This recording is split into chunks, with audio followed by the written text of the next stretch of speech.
First of all, my deep sense of gratitude to our director, sir, Shri Ashok Pradhan, and our regional education officer, Shri A.K. Sharma, sir, who are visionaries for all of us, who are role models for all of us here, who are our guides and philosophers who hold hand anytime we need them. And I heartily thank Shri Sharma sir for granting us this opportunity yet again to share my views, my thoughts, and my experience with all the principals and vice principal. And I'm happy. My greetings to the principal who are attending, to the vice principals and teachers who are today present here on this platform. It's a very auspicious day today for all of us. We are celebrating Children's Day. Our children hold seeds of tomorrow within them, and the world awaits them for their boundless energy, their laughters, and their unique spark that we are grooming in our classroom for a very brilliant future. They are the chapters of the beautiful story that is yet to begin. It has just started little bit, and now it is going to unfold itself in the time to come. Let us all nurture their growth with love so that they blossom into good human beings under our care. Schools are laboratories, and the training workshops where students experiment their ideas and build their knowledge under our guidance. It provides them with the foundation for critical thinking, for collaboration, for leadership qualities. This preparation in school shapes their personalities into informed human beings, into compassionate human beings ready to make a positive impact on this इसमें globalized D world. मेरे नाम के सामने D भी है, मैंने देख लिया इधर की तरफ। Can I request all the principals to please switch off their mics? They're audible in between when they're doing their administrative arrangements. Kindly switch off your mics so that there is least interruption in the slideshow. So I'm once again thankful to Sharma sir for giving me this opportunity to share my experience that I have gained through participating in international cultural exchange program initiatives at Bharati Vidya Bhavan, New Delhi. So at the onset, I would like to say that international cultural programs at Bharati Vidya Bhavan, Mehta Vidyalaya, exemplify the school's philosophy of Vasudhaiva Kutumbakam. World is one family. Kulpati K.M. Munshi, our founder father, believed in Vasudhaiva Kutumbakam. And it's an auspicious day today that jointly we pay our tributes to the great visionary Kulpati K.M. Munshi, and who established bhavans with the blessings of Pandit Jawaharlal Nehru, who was called Chacha Nehru. So our founder father believed in Vasudhaiva Kutumbakam. This is the philosophy that is deeply woven into the school curriculum. The ancient Indian concept emphasizes unity, universal brotherhood, and interconnectedness between the social, cultural, and national boundaries. Munshiji believed in providing education that fosters inclusivity and a sense of global belonging. Engaging, and it enables, when we participate in the international cultural programs, it enables our students to engage in a diverse cultures and educational systems globally. And engaging with this diverse culture helps them to develop into an holistic personality which was the vision of our founder father also after establishing Bharati Vidya Bhavan across pan India and abroad.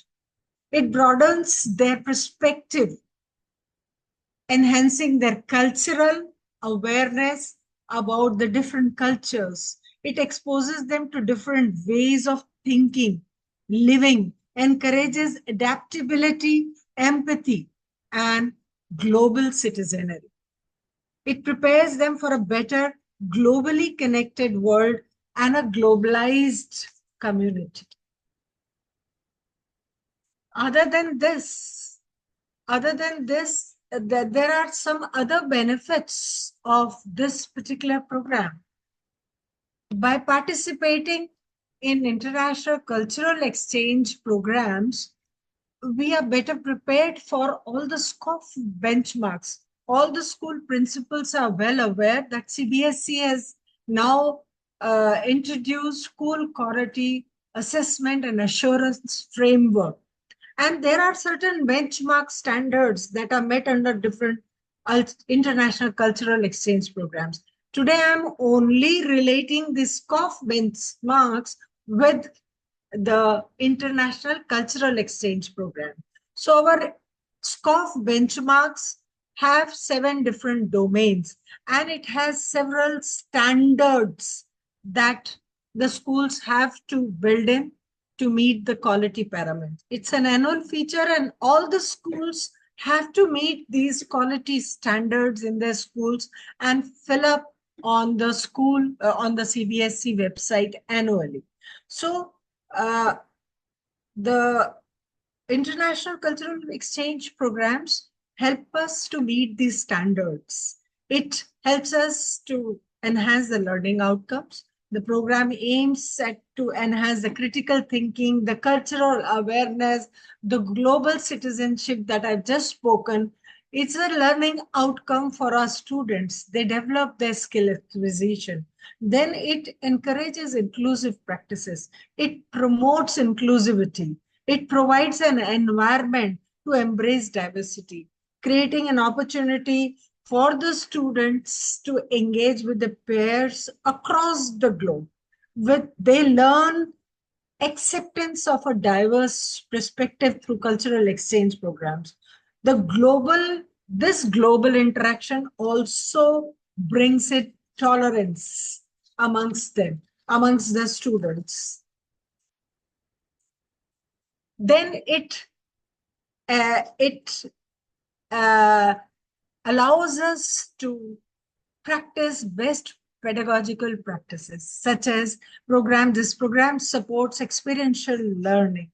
It encourages global exchange programs, international exchange program encourages experiential learning. What can be a better experiential learning than interacting themselves with the peer across the globe? They get the students get hands-on knowledge. It helps them to navigate into an unknown world that is unfamiliar. So they move into these unfamiliar territories and they get the practical understanding of the global issues, and then application of different inclusive strategies in different setups. So this is a very good pedagogical practice that encourages experiential learning. Now, CBSE is also time and again talking about introducing experiential learning. An international cultural exchange program is a very good platform for the real world experience. It provides a real world experience and help them to navigate through life. It also, once you participate in the international exchange programs, it enhances your infrastructure facilities. You equip your infrastructure to meet with the international needs. You create such spaces in the school where the international cultural exchange programs can take place. So thereby you are improving your resources and improving your infrastructure. Next, it helps in schools governance and management as well. Schools that learn from global systems adopt effective organizational strategies to suit unique environment. So through participation in international cultural exchange programs, we improve upon our school governance and management also. It helps to create a robust and inclusive protocols that takes into account varied needs and circumstances that enhances the safety protocols. It also works and develops students' well-being. Interpersonal skills are developed, empathy, resilience, students, self-aware students. So when we give exposure to international exchange program, we create self-aware students who first try to know themselves, and then they relate themselves to the world across the globe. There's a community program. There is a community participation through international exchange program. We work on assessments, different assessments, innovation. School assess the impact of the cultural exchange programs, gathers feedback for continuous improvement, innovation, alignment with the best practices.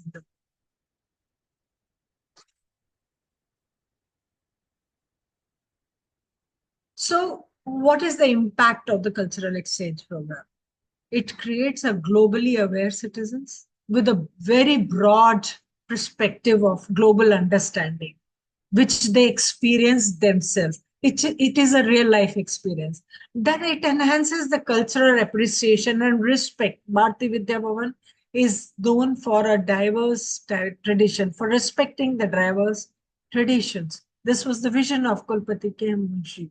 And this international cultural exchange program exposes students to diverse traditions, languages, lifestyles, and cultural sensitivity, tolerance, and respect for each and every individual. Students learn to appreciate cultural differences amongst them and helps them to break the stereotype. It reduces the prejudices amongst them, and it also prepares them better to face and handle challenge and uncertainties. It enhances their communication skills. That is well known.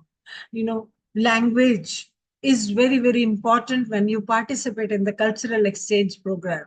And other peer sitting on the other side of the globe understands your perspective becomes very, very important for the students when they participate in the international cultural program. So they enhance their cultural communication abilities.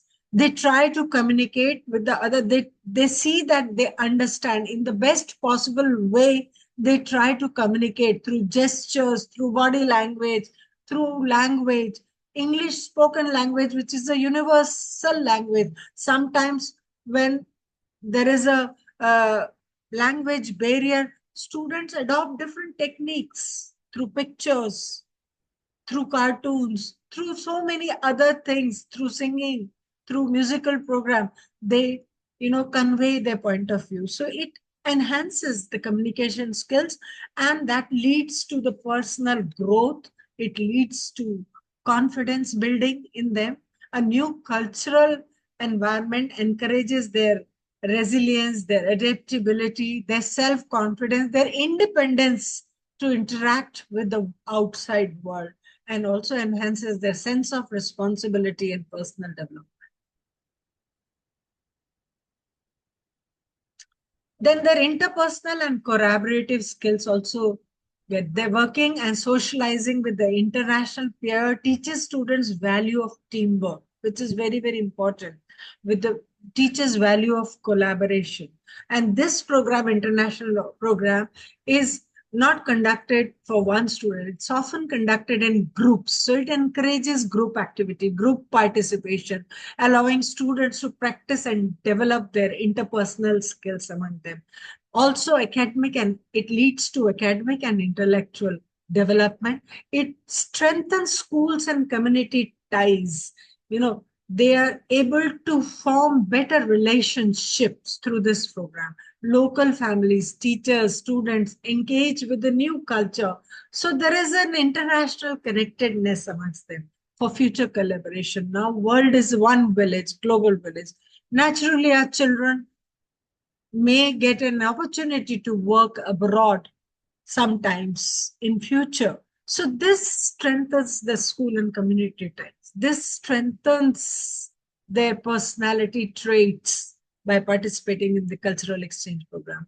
Then obviously they're going to choose a career and higher education opportunities. It gives them a broader understanding of the world, this competitive and international and a career path. It shows a clear career path to them that they can also work outside the country. This skill gained, cross cultural competence they gain, adaptability, which is of very high value, both academically as well as in the professional setting. It enhances the reputation. Obviously, it leads to uh, your brownie points for accreditation process, which is again schools that host international exchange demonstrates a commitment for providing diverse, highly quality educational experiences, enhancing the reputation of the school and contributing positively towards accreditation process. Now, Bharati Vidya Bhavan Mehta Vidyalaya is engaged in cultural exchange program for past several years, and our children and our parents are quite enthusiastic about these programs. They participate with great fun, enthusiasm, and learning. Bharti Vidya Bhavan, today I'm going to share you briefly what programs are going on, as Sharma sir requested me that you share your experience. So presently what we are doing for the year 2020, 24, 25, what programs are running school at the moment, presently. We are doing four very important programs along with small little programs. One is the Korean curriculum is run in the school. And this is the initiative which we took around 4 years back in collaboration with the Republic of Korea. And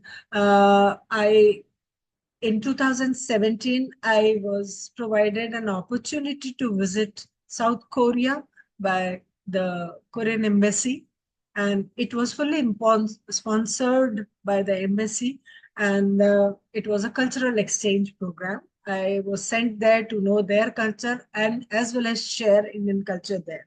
Ever after that, Korean embassy is supporting the school, and they're running the weekly Korean language classes in the school free of cost. A Korean expert comes and teaches them Korean in 6th and 7th class. It's a graded module that is run in school for the past 4 years very successfully. Thereafter, a Taekwondo training, which is a self-defense training program. This is also being sponsored by the Korean embassy for the Republic of Korea for the school. Taekwondo training is done in the school twice weekly sessions for the students. Then there is a case study project, Girl Sophie, that we have undertaken under the leadership program, Women in School Leadership.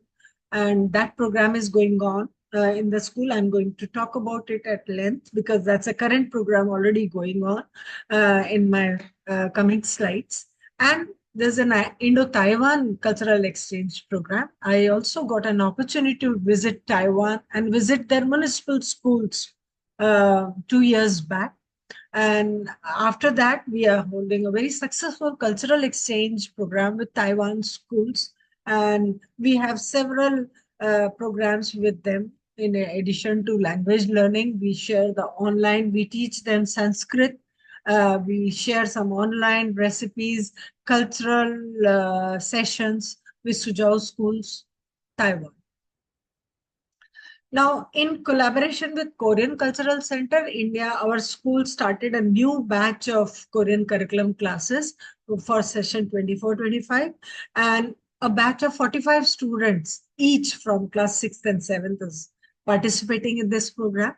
These classes are taken up for an hour per week by a teacher from Korean Cultural Center.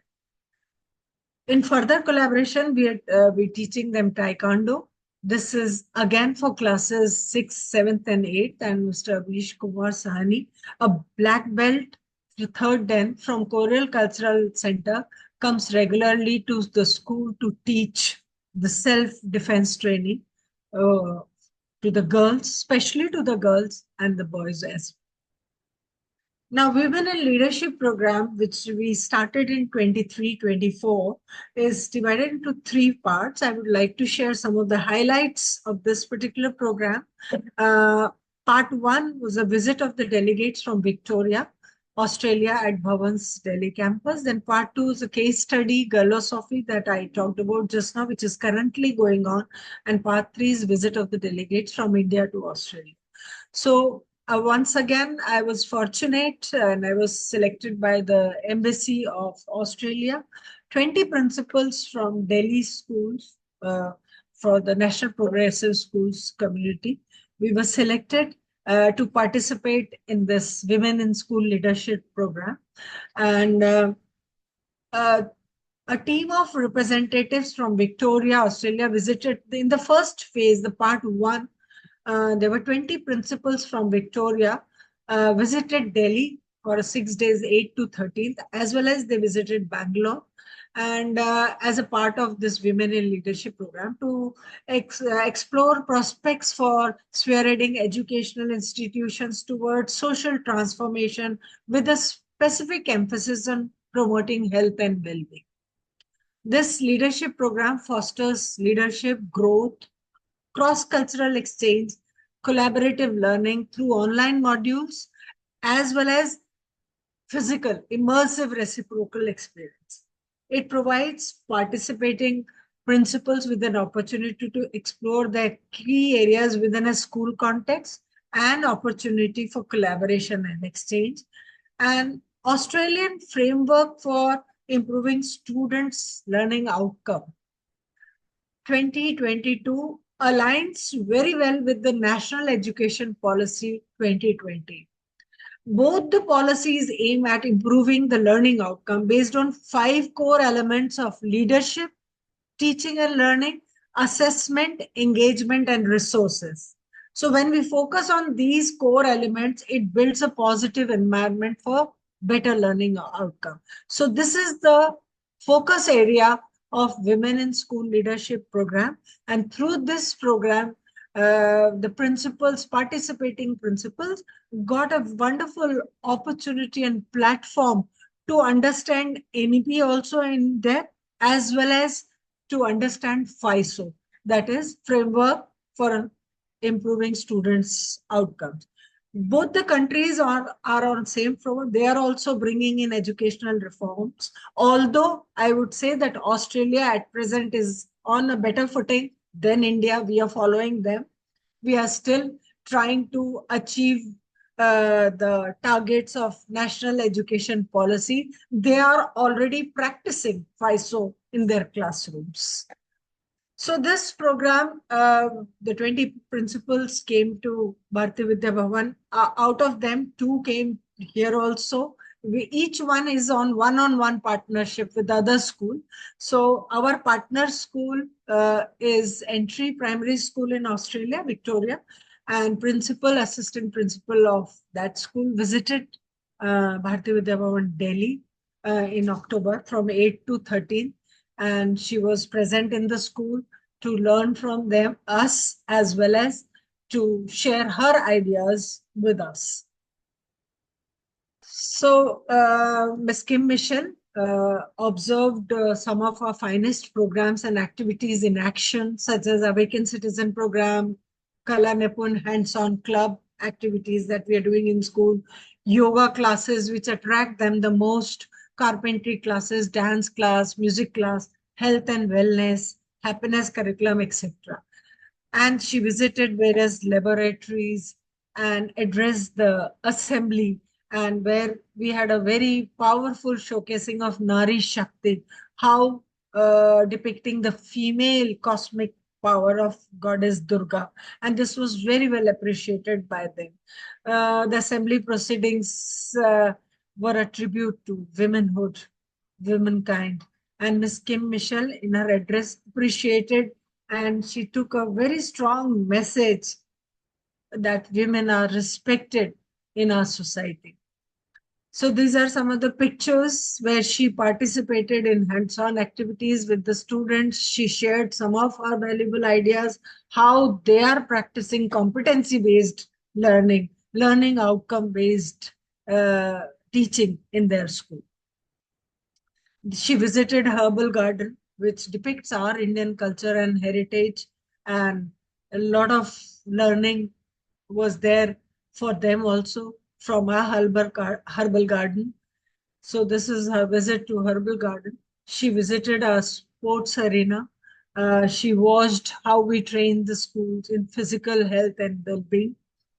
Then she visited a robotics lab where our children were already doing uh, hands-on activity, and this was very well appreciated by her. She was delighted that school is showcasing all these new 21st century and inculcating 21st century skills amongst the students.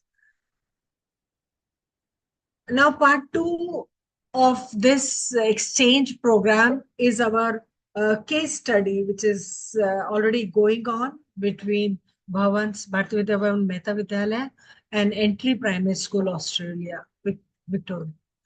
In pursuit of advancing both academic excellence and cultural understanding, Bharatiya Vidya Bhavan Mehta Vidyalaya, New Delhi, an Entry Elementary School in Victoria, we have already started a collaborative action research initiative.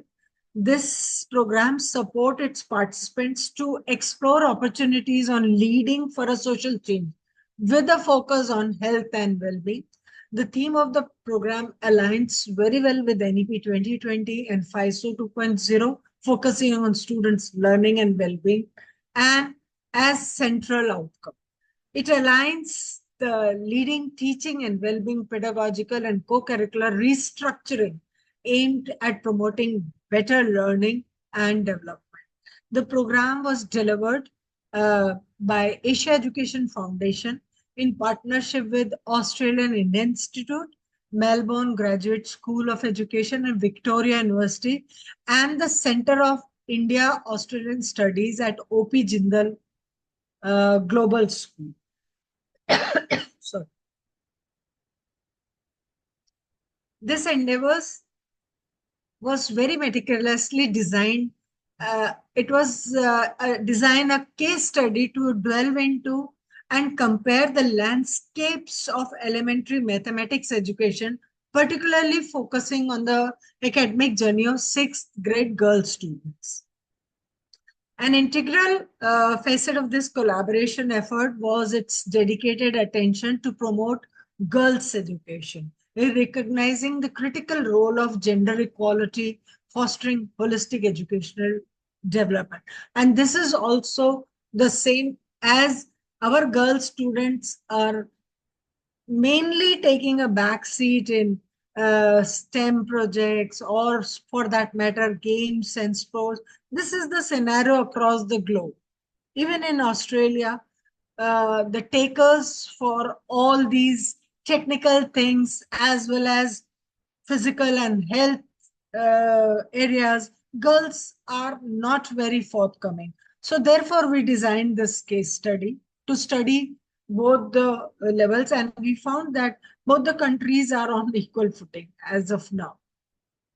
This is a 20 hours of online professional learning focusing on the educational leadership, systems of knowledge building, comparative education of both the countries, education policies, practice and action research, and professional immersion in India and Melbourne. So in October, the Australian principal team already visited India, and we also visited in May last. And this also provides a leadership coaching sessions, online coaching sessions. The program helped in building and applying skills through case study across key topics of diversity and inclusion, student-centered learning with focus on engaging girls, creative and experiential pedagogy, and assessment. So these are some of the pictures of our research study, which is already going on. We did a survey with some questions, initial questions of who I am, what can I do for my community, where do I fit in relation to my community. And there are some answers which we have chosen, like how will it impact on the students' learning and well-being? So who I am. A girl student answers, I'm Olivia, I'm so and so, I'm proud and confident. I value my own culture, and I value the ways of improvement.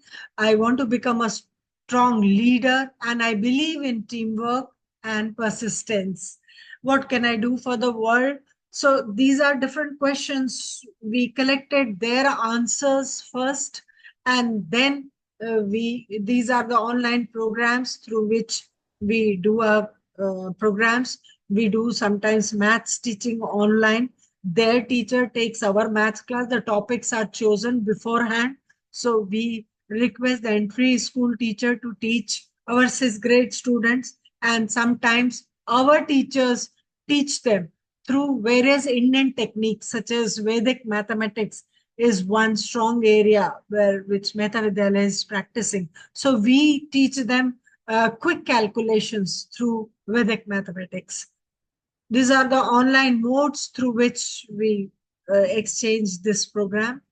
Here, there's the principal, the teacher of that school, and we also participated. Our teacher teaching them on an online mode.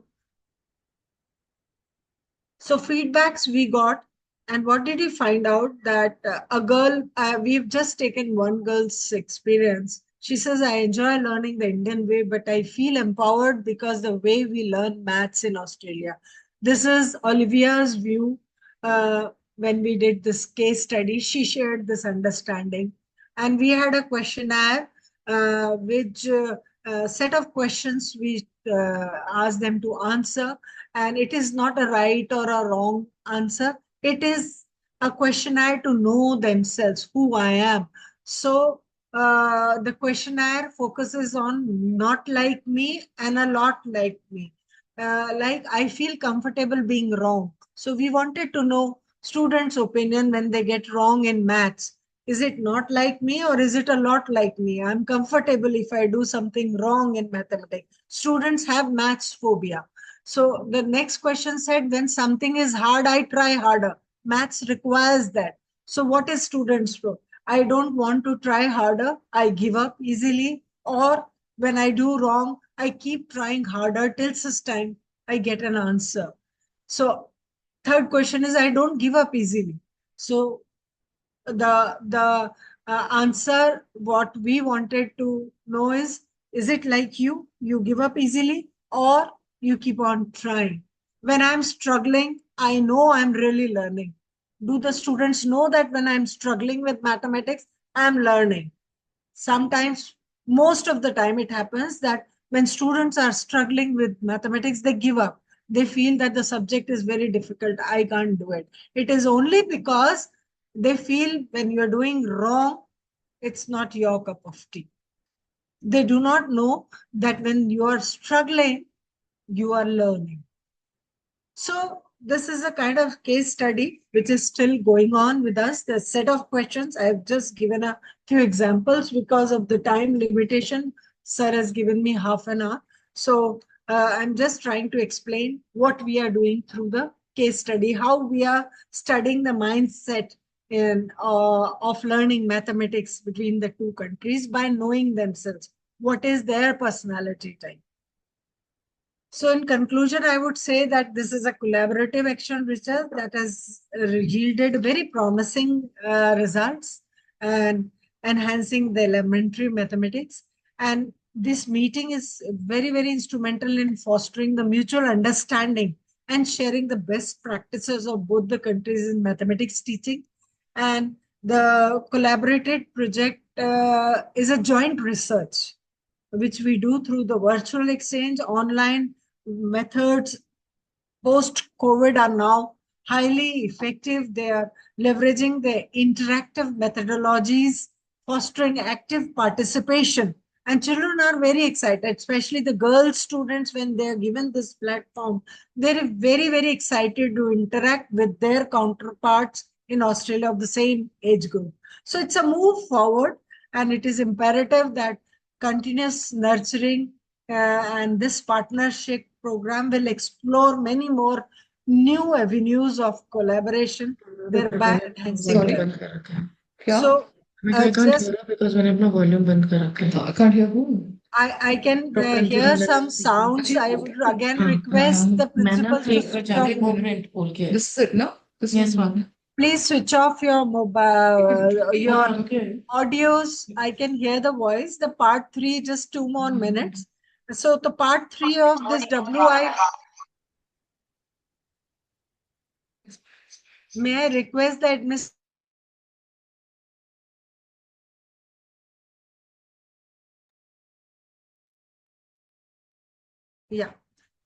Sharma sir, I have 2 more minutes. Video on to start. I don't. Sharma sir, do I have 2 more minutes to share the part 3 part? Am I audible? Please. Okay. So part 3 was a visit of delegates from India to Australia. That was an immersion program in Australia, specifically Victoria. I got this opportunity amongst the 20 other delegates to visit Australia and partner with the Victoria University.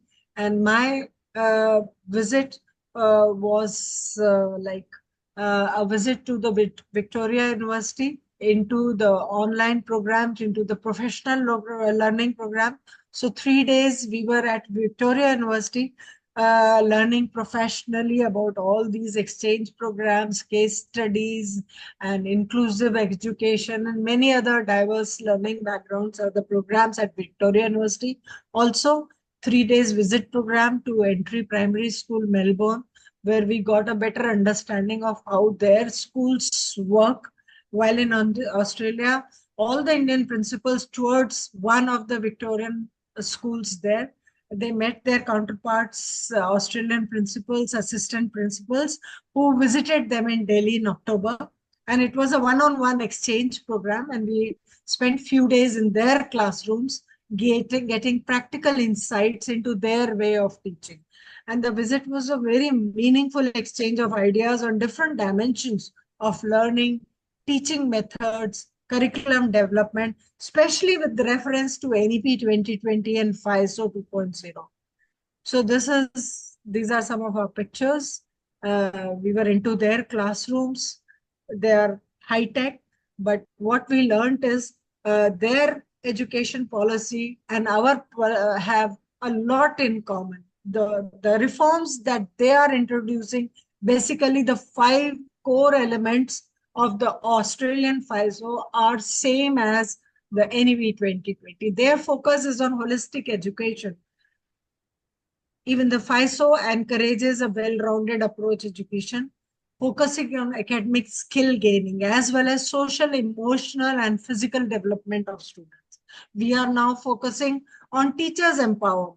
FISO also prioritizes teachers' empowerment quality by providing professional development resources and focusing on continuous improvement of teachers. Teachers are central to bringing any reform in any system. So teachers training and teachers empowerment becomes supreme. So this is what is the recommendation of FISO, and they are already practicing this. They are much ahead of us. Their teachers training programs are highly, I would say, highly appreciated by all the Indian principals who visited them. They're very focused and they're dedicatedly empowering their teachers in the professional development programs. We have to go a long way. The NEP has recommended that 50 hours of training, which we are trying to achieve somehow.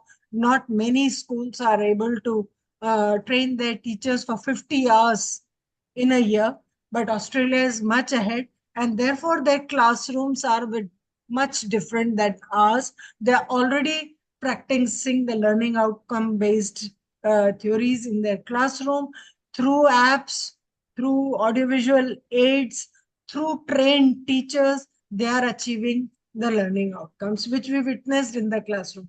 They also follow the student-centered approach. Inclusivity and equity is supreme for them.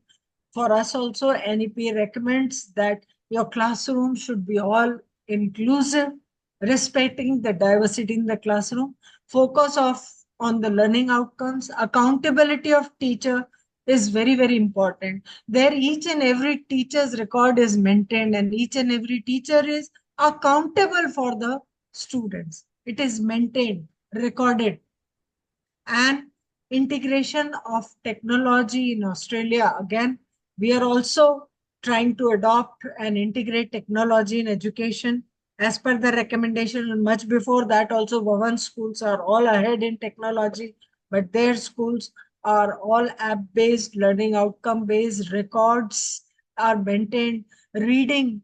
For example, I maintained they have a reading record, reading speed is recorded for each and every child in Australia. And they have a well-designed program for a software. And teachers work on that software on the school where it is an individual-based IEP program, that is individual program tailored for specific students' reading and communication skills. So they gauge the students' performance in the real-time teaching and plan a tailor-made program for the students to improve their reading and communication skills. Now, I would just in one or two slides, Indo-Taiwan program is also currently going on, and we are actively engaged on Suzhou Schools, Taiwan, in online sessions ever since I visited them. And the schools are actively participating in sharing the recipes, the language, and other related things. I think another online interaction method with the students are participating under the cultural program exchange on 7th November. They participated already. And there's an online survey which is going on among 6th class students of our schools to know more about the general interest regarding Taiwanese culture, education, and heritage. The session gave a very impressive opportunity to the students and the countries to share their views on skill-based subjects, culture of their place, city, country, education, and technology. Taiwan is technologically very advanced country. Their 9th class students work on the chips, and they have laboratories where 9th, 8th, and 9th onwards, students make the chips. That is why Taiwanese chips are selling across the globe. This is also a very highly appreciated program by both the schools, and very enthusiastically. Parents also appreciate, and students enthusiastically participate in this program. These are some of the pictures. Thank you so much. That's all from my side. Once again, thank you to Sharma sir for providing me this opportunity to share my views. Thank you, sir. Madam. Thank you very much. Any principal or teacher want to ask any question related to foreign exchange program? Anyone? Okay, so now we have with us Dr. Bhupinder Kaur. Dr. Bhupinder Kaur is actually Assistant Commissioner, was Assistant Commissioner in Kendra Vidyalaya Sangathan, and now retired there from more than 3 decades of service as a PGT Principal and Assistant Commissioner. And she is a well-known person of mathematics, conducted many programs in service course, workshop, development of question papers like this, and related to life skills. She had conducted many workshops. She was the commissioner of Scout Guide movement. She was the guide commissioner for a long time, and now she is working with the NIUS and also doing social service. So I request Dr. Bhupinder Kaur to please say something about the session. Dr. Bhupinder Kaur, please. You are mute, Dr. Bhupinder Kaur, you are mute.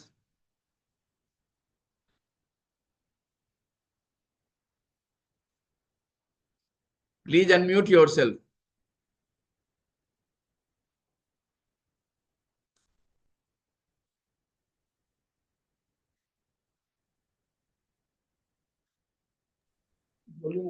Yes, yes. Huh. Can you hear me? Yes, yes. Very much. Good morning. Good morning. It was a very informative session, rather. So the points Dr. Anju Tandon has raised and explained were really, you can say, an eye-opener to all of us, because I feel that such programs are not very frequently arranged in most of the schools. And whatever is being done at the school is really appreciable as far as learning outcomes and development of the personality of a child is concerned. I'm really thankful to hear her views. It was really appreciable. Thank you. Thank you, Dr. God. Thank you very much. I really appreciate, and I'm very much thankful to you for joining us, because your session is the next one and you are with us in the first session. So I take your services for that. I'm very happy to see Girlosophy.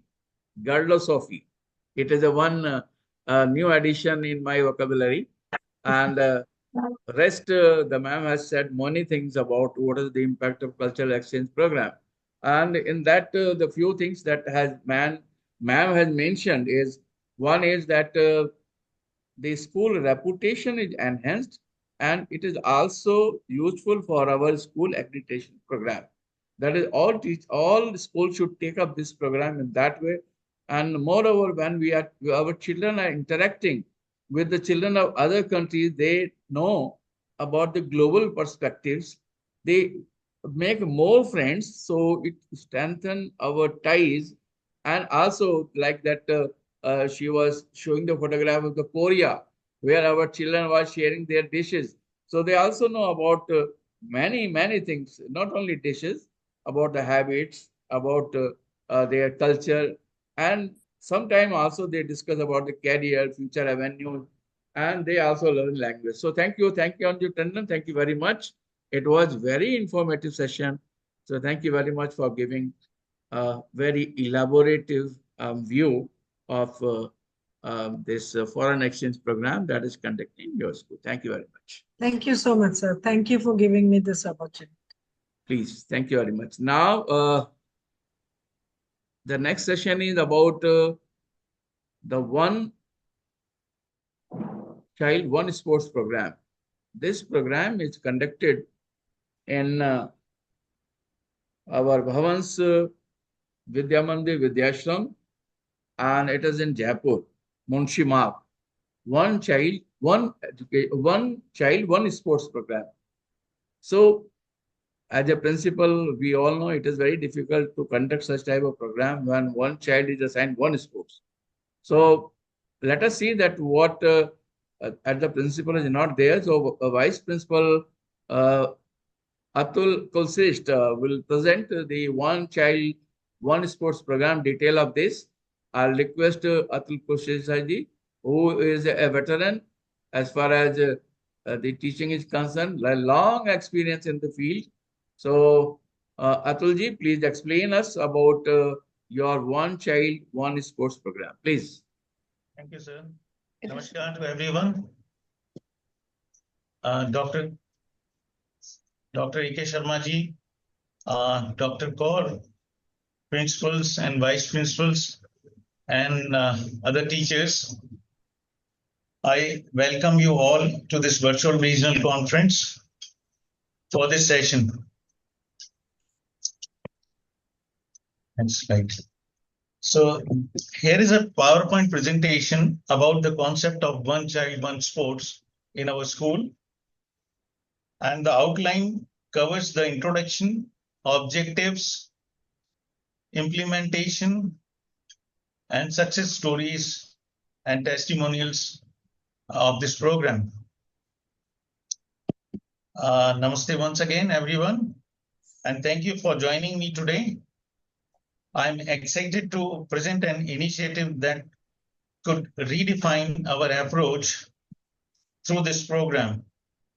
We aim to ensure that every student find joy and growth participating in a sport. This program is designed to integrate sports into every child's routine. The objectives of this program, that is One Child, One Sport, gives to give opportunity to every child to opt and participate in a sport of his or her choice. To prepare students to take part in various tournaments at inter-school level, district level, state level, and national level. This is to build competitive spirit among the children and to learn life skills. And this helps them to improve their physical health and fitness. And this is to promote teamwork, discipline, self-confidence, and goal setting among students. Now, this is the important aspect of this program, that is implementation. So we have planned it in this way that we have divided into sub areas. Like, first of all, we have prepared a timetable. In this timetable, we have planned it for classes 3rd to 9th, and twice a week we are arranging classes twice a week, 2 periods a day. So this is how it becomes 4 periods per week. And I think it is sufficient to learn of the skills of that game. And we have kept it for classes 3 to 9th this year. And later we can, keep it for other classes as well. Now, the sports which we have included into this program are badminton, football, cricket, martial art, skating, karate, table tennis, lawn tennis, and basketball. We can extend the number of sports later, depending upon the availability and feasibility of any game. And right now, the strength, class-wise strength, we have game-wise and class-wise strength. We have in badminton, if we divide it class-wise, it is, you can see the total number of students opted for badminton is 547 students have opted from classes 3rd to 9th. And basketball, 310 students have opted for this sport. Cricket, 320. Football, 515 football. And lawn tennis, 129 students have opted for lawn tennis. Martial art, 70 students have opted for. Skating, 90 students have opted. And table tennis, 67 students opted for this sports. And total 248 students have opted one or the other sport. Next, these are some pictures of our training program, One Child, One Sport in action. First one is the training picture of cricket. The other one is football training. And then we have basketball, table tennis. And this is again lawn tennis, and this is karate and badminton. These are some pictures of our training programs. And obviously, we require qualified teachers or coaches for implementation of this program. So we have a team of coaches, and which are very qualified from NIS. And they are national level players also. So we have for cricket, we have Rekha Sharma, and for handball, although it is not included into this One Child, One Sports, but he's the coordinator. Mr. Ajit Singh is the coordinator of this One Child, One Sports program. Amrish Sharma, he is taking, he is swimming coach. This is also not included, but later we may include. Then we have Poonam Joshi, who is lawn tennis coach. Then we have, these are the top 4 people are our permanent staff, and the other ones are coaches, which we have appointed them. this year only, because this program, I mean, it has been only 1 year when we had started this program. So Kishan Lakhara, who is a national level player and badminton coach. Then we have Kamal Mahavar, who is table tennis coach. Then we have Gunjan Kumawat, skating coach and she is gold medalist. Surendra Singh Bhati, he is karate coach. Then we have Ajay Singh, he is football coach, and we have Lokendra Singh, who is basketball coach. Now we need equipments again to have these games. So we always provide, or we try to provide each and every equipment which is required for these sports, like balls which are required, and basketball, football, table tennis, lawn tennis, and cricket balls. And we also provide bats for cricket and rackets for other games like tennis and lawn tennis. And we have other big range of training equipments which are required for implementation of this program. Now, how do we start implementing? First of all, teachers and coaches guide students based on their interest and strength to opt for one sport. And then next step, each student receives consistent training of the sport of his or her choice by qualified coaches. Then we ensure access to necessary sports facility and equipments required for the sports. And then another important aspect is the evaluation criteria. How do we evaluate? So every child is evaluated in the end of the term based on the following criteria, which includes their physical fitness test.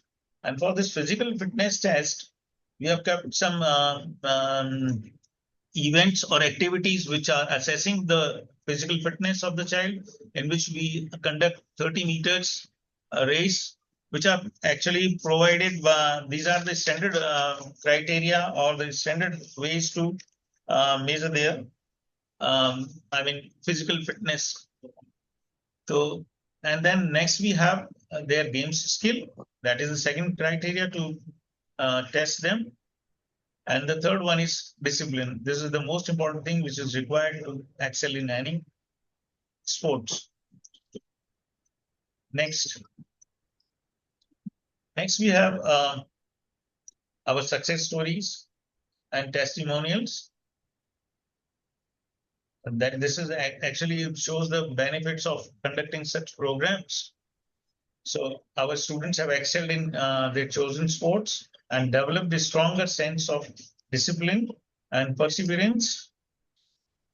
Here we have some photographs and some glimpses of our success stories in various tournaments at various levels, district level, state level, and national levels. These are our achievements. SGFI School Open and CBSE district and state level tournaments.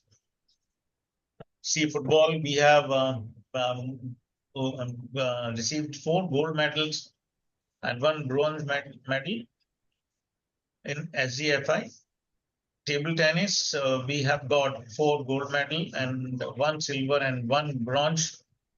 Karate, we have got 4 gold medals and 5 bronze medals. Chess, we have got 2 gold medals, 5 silver medals. Archery, we have got only 1 bronze medal. Badminton, we have got 2 silver medals and 3 bronze medals. Skating, we have got 1 gold, 1 silver, and 1 bronze medal. Lawn tennis, we have got only 3 silver medals. Boxing also, although it is not included into that program, but we have got 1 bronze medal in boxing as well. Basketball, we have got 2 bronze medals, and swimming, which is again not included into this program, but we are doing very well in this swimming. We have got 110 gold medals, silver medals, 66 silver medals, and 30 bronze medals.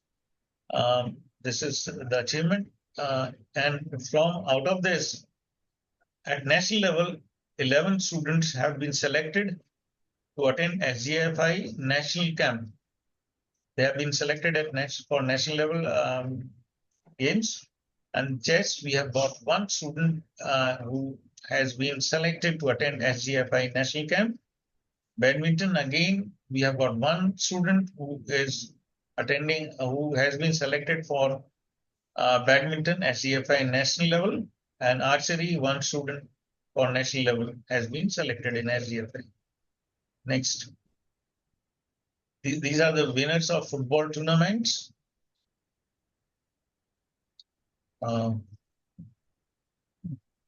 Then we have boys football team. Next, table tennis team.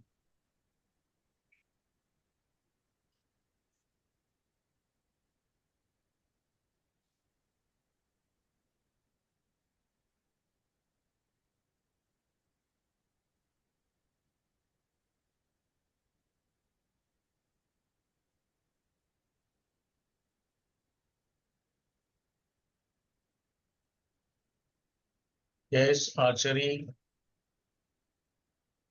badminton, skating. This is our Deputy Chief Minister Diya Kumari ji. Dakshina Joshi is receiving certificate from her. She's gold medalist.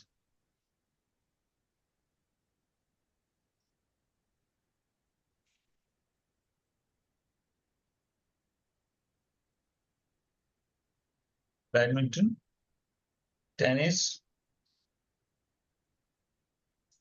table tennis, chess, one more in chess. Thank you. Thank you for your patient listening. I hope this presentation has shown the potential of the One Child, One Sport in shaping a brighter and healthier future for our students. I'm thankful to Dr. A.K. Sharma ji for giving me this opportunity. Thank you. Thank you, Mr. Kulshrestha. Thank you very much for presenting this very interesting session. And any principal he wants to ask, principal or vice principal, if you want to ask any question, you are welcome.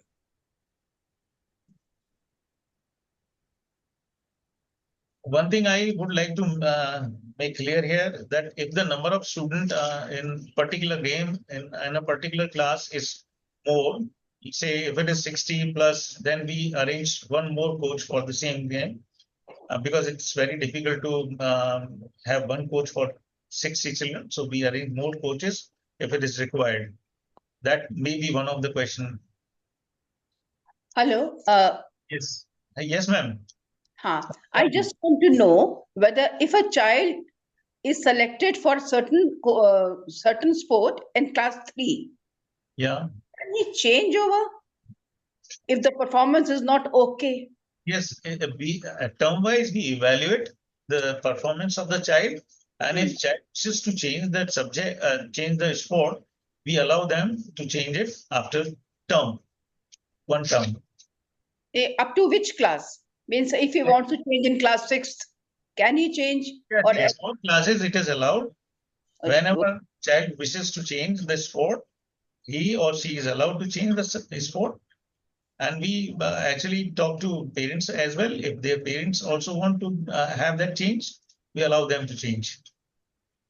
But two things are there.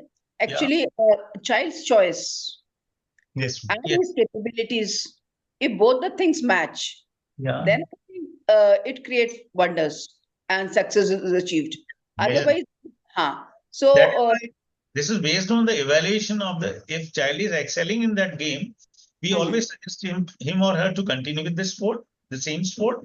And if he or she is not doing well in that sport, means it is not cup of tea for the child. So he or she may is allowed to change the sport. Correct.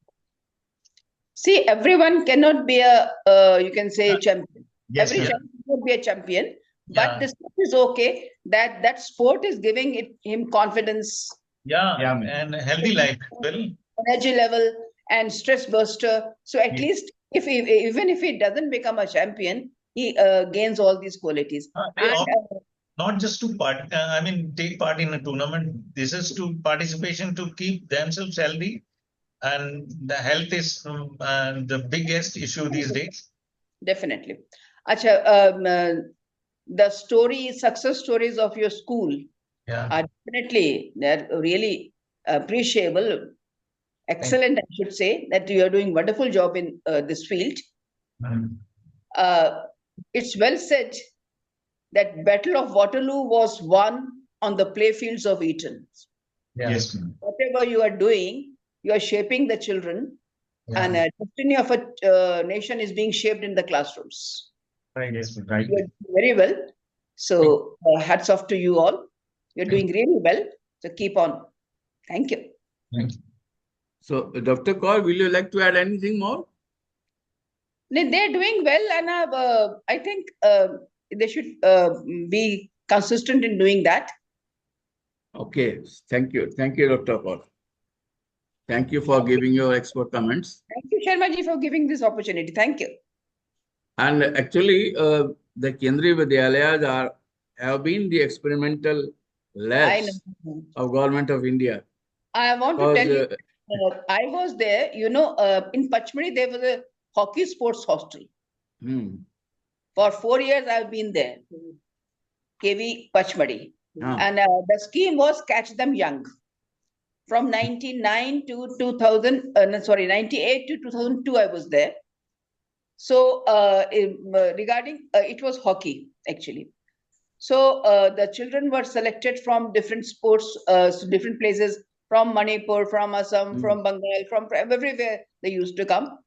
And there I feel that our academic teachers, especially maths teachers, I'm also a maths person, but the teachers, they were not happy with those children. So, that is what I faced. So I had to keep a very good balance between the teachers and see, we have to create an atmosphere. If you want to motivate the child for the particular thing, your Sachin Tendulkar used to get only 3 out of 100 in maths. This is what I used to say. So he was not made for maths. He was made for something else. So it's there. If a child is made to, but it's difficult to make the teachers understand that. Because the English teacher will say, the math teachers will say that he is spoiling my result. The point is there. And the authorities are going to ask for my result. And the child, when he creates passion, some passion comes into the child, then the whole time the child will think about that only. From 6:30 in the morning, starts with on the playground, and then he keeps on. So there we stand, the principals and the teachers, we have to somehow manage that thing, that the teachers are also okay, and the child also gets the proper motivation and environment. This becomes our responsibility, isn't it? That is what I experienced during that period. Right. So thank you very much. At that time, actually, I was in Gwalior, and there it was a football Football. football hostel. Yes. So we have very good experience to share all these things. But only one thing I fear, that is about academics. Yes. Somehow we have to maintain the tempo of the academics, and academics should not hamper due to progress of the sports. So there should be well balanced between the sports and the academics. So it is my humble request to the Munshi Marg Jaipur team that it is now your duty that the balance should be there between the academics and sports. It's a wonderful job that you're doing. Yes, So, sir. Yeah. Take care. congratulations. I was looking to that your children have got the gold medal in football, table tennis, karate, chess, and skating, and more than 100 medals you have got in swimming, which is a creditable record. But again, we have to make the records in the academics class. So Yes, thank you very much, Kulsejji, and thank you very much, Dr. Kaur, for being with us. Now Thank we you. have another Thank speaker with us, Inderpreet Kaur. Let me tell you one thing about the Inderpreet Kaur, that if you want to see about her, see her school. It is probably the wonderful school as far as Bhavans are concerned. I mean, it is one school to be envied with. Whenever you have time, please visit that school and see how the school is growing. So, Inderpreet Kaur is doing wonderful job, and as far as I mean, her journey is concerned, she is very young as a principal, but she is very tough taskmaster, because the shape of the school is going in very, very nice way. I have been to that school and I have seen that how the teachers and the team is working hard. So today, Dr. Inderpreet Kaur is with us, and she will let us know about the multidisciplinary approach in education that I mean, she is known with. So it is one facet that she will be presenting with us. She has a number of magic things in her box, but she doesn't want to show you. Only one she is presenting, and that is multidisciplinary approach in education. So the stage is all yours, Madam Inderpreet Kaur. Please. Good afternoon, sir. Good afternoon. Good afternoon, sir, and thank you so much, sir, for your kind words and fulsome praise. We hope we live up to that, and of course, we are constantly aspiring towards maintaining high standards, which Bhavans as an organization is known for. Good afternoon, ladies and gentlemen, and a very, very happy Children's Day. Respected mentors, dear principals and colleagues, thank you so much for allowing me to present a few of the best practices that are being used by the school to maximize the teaching learning experience for our children. I'll be sharing our journey of embracing the multidisciplinary approach to education today. I'm sure all of you are familiar with the term multidisciplinary approach, but let's take a quick glance at what it means, generally speaking. So multidisciplinary education is a form of learning that integrates various subjects and disciplines to provide students a comprehensive educational experience. Let us also, since we are, of course, very much aligned with the NEP 2020, so let us also try to decode multidisciplinary approach from the point of view of NEP 2020. As envisaged by the NEP, the multidisciplinary approach aims to develop the social, physical, intellectual, emotional, aesthetic, and moral capacities of the students. And how does it aim to bring it about? It aims to bring it about by helping the children explore the connections between different subjects and disciplines, and also by enabling them to apply the knowledge that they have acquired and skills that they have acquired to real-world situations. In fact, traditional learning compartmentalizes subjects, but in today's world, challenges are interconnected, and so must be our learning. Now, multidisciplinary approach is not something new.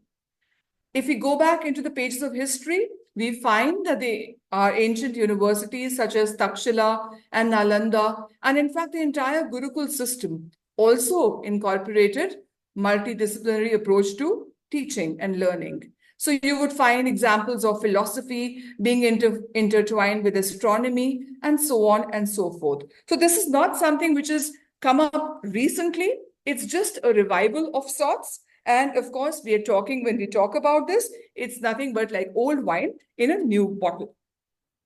Moving on to how we are using the multidisciplinary approach in Bhavan Vidyalaya, New Chandigarh. Now here we have identified, for the sake of the presentation today, we have identified 4 areas that we'll focus on where we have incorporated the multidisciplinary approach. And as you can see in the title, it could also be interchangeably called the holistic approach or the integrated approach to teaching and learning. So we've identified 4 such areas. The first area that we are talking about here is the very core area, and that is the area of classroom transactions. We also have identified another area as the co-curricular program. Each school has a very, very well-defined co-curricular program, and that is a perfect platform to integrate this approach in.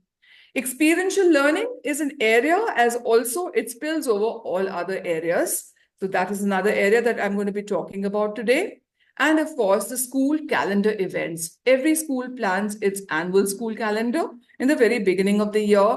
And a lot of areas are earmarked, and that's one area of focus today where we'll talk about how the multidisciplinary approach has been incorporated. Next, please.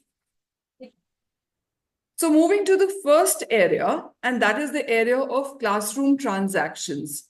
As the 3 pictures over here indicate, the first, in classroom transactions, we have subject integration, which each one of us is, I'm sure, very actively doing.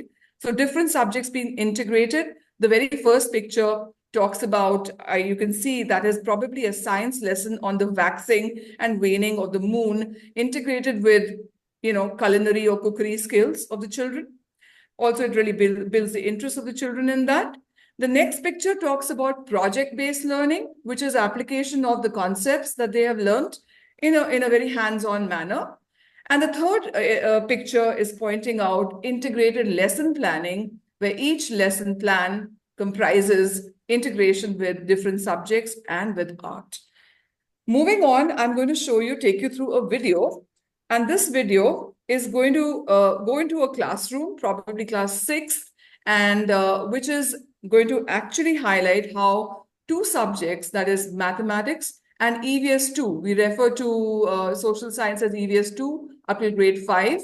So maths and EVS 2 are integrated here to teach time zones and conversion of time from the 12-hour clock to the 24-hour clock. And how we done that? It has been done through team teaching or co-teaching by 2 subject teachers. Now let the video do the talking.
So, ladies and gentlemen, you saw over here that integration was going on, subject integration was going on, and the multidisciplinary approach was incorporated very much here. The 2 subjects were mathematics and social science, and art was integrated. You saw that children had made boarding passes where the first I'm sure it was, the departure time was written of the flight, as also the arrival time at the destination. Then, of course, the skills that they learned were how to calculate time from longitudes. And of course, the children broadened their mental horizons and went places while sitting in the classroom. So this was one example of subject integration and, of course, the multidisciplinary approach. We move on next to the second area where the integration that we have earmarked today, the second area, and that is the co-curricular program that is run in every school and similarly in our school too. So under this program, we have further broken it up. Like I said, the CCA activities For example, the first picture is talking about the National Nutrition Week. So, we organize several such weeks over the course of the year. This is one such week, the National Nutrition Week, where different classes had different activities. For example, we had a healthy tiffin day, we had a millet mela, we also had, calculation of the calorific value of certain food that they consume, and so on. Then, of course, the morning assemblies, which are theme-based integrated morning assemblies. That's another area for CCA, multiple disciplinary approach in CCA. Then moving on to No Bag Day, a very important aspect of learning, where, of course, learning is extended beyond the textbook and often beyond the classroom, and skill development through a variety of clubs. Now, I'm going to take you through another example of how we organize a CCA activity and how we feel the multidisciplinary, the integration happened and children learned a lot. So can we move on to the next slide, please? The school celebrated Kargil Vijay Divas, and 25 years of Kargil war elapsed this year. And it was time for us to educate our children a little more about the contribution of the armed forces towards this particular event. And it was a planned event, again, at least a week long, and spread over different classes, different programs for different classes. A very holistic experience had been planned. We wanted to establish an emotional connect between the general public, the children, and of course between and the men and women in uniform. We wanted children to, develop the feelings of gratitude, compassion, understanding, of course, patriotism, right? And there were a whole lot of integrated activities done. Children wrote letters. Can we move on to that one? Children wrote letters to the soldiers, which of course were talking about, their outpouring of love and gratitude. They also made cards and posters. A special assembly was organized. And in the assembly, we had, dances and patriotic singing and skits. And lastly, we also had a visit to a war memorial where the children were, we wanted to help cultivate a sense of appreciation for the values of courage, valor, sacrifice, and commitment to duty that these soldiers display at all times. So this was it. And of course, there's a video again for this. I'd like to point out over here that all the letters, cards, posters were handed over to the army station in Chandigarh, in Chandi Mandir. And the officials over there scanned these pictures, made a video, made a movie, and this movie was telecast during the movie shows that are held in the cantonment. So over a period of a week or 2 weeks, a movie which comprised the artifacts made by our children was aired over there. And also the letters and cards were distributed among the soldiers and also found their place in the military libraries. So let's take a quick look at this video.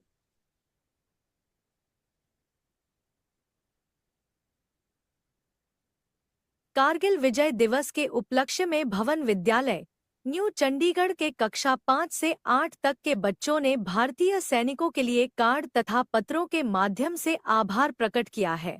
उन्होंने सैनिकों की देश के प्रति निस्वार्थ सेवा, निष्ठा, त्याग की भावना को दर्शाया है। बच्चों ने कारगिल युद्ध में उन शहीद सैनिकों के प्रति श्रद्धांजलि अर्पित की है जिन्होंने आसमान से ऊंचे हौसलों तथा पर्वत जैसे फौलादी दृढ़ निश्चय से अपनी मातृभूमि के कण कण की रक्षा की है। उन्होंने इन कार्ड तथा पत्रों के द्वारा ये संदेश दिए हैं कि चाहे रेगिस्तान की चिलचिलाती धूप हो या फिर ग्लेशियर की कड़कड़ाती ठंड, हमारे सैनिक सदैव ही हमारी सुरक्षा में तत्पर रहेंगे। हमारे देश के सैनिक सीमाओं पर तैनात रहकर सुरक्षा प्रदान करते हैं। उन्हीं के कारण हम सब देशवासी सुरक्षित हैं। So this, I'm sure we'll all agree, this truly is integrated learning, and the lesson of patriotism that our children learned would be embedded in their hearts and minds forever this way. So I move on now to the fourth area that we have earmarked, and third area, and that is integrated experiential learning. Now, this experiential learning, I'm sure all of us are doing, but we have showcased over here a few areas through which this experiential learning is imparted to our children. School cinema, that is a value-based program of much awarded movies. Then we have the Sanskara, or the Human Excellence Cell. We have the Interact Club. Then SUPW activities to develop skills among children.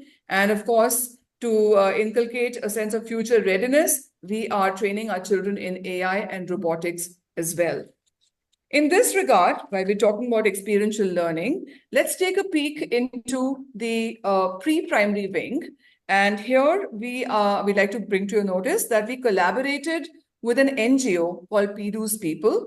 PDU's People works actively towards raising kindness, raising awareness about kindness, empathy, compassion, and care of animals, especially of strays and rescues. So our pre-primary students were excited to interact with a furry friend, an animal that had been brought, and they also learned how to connect with animals and treat them with respect. Over to the pre-primary wing.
So these were the little children who were learning how to handle animals and treat them with care, which is often something we see missing, and we have to train our children regarding this.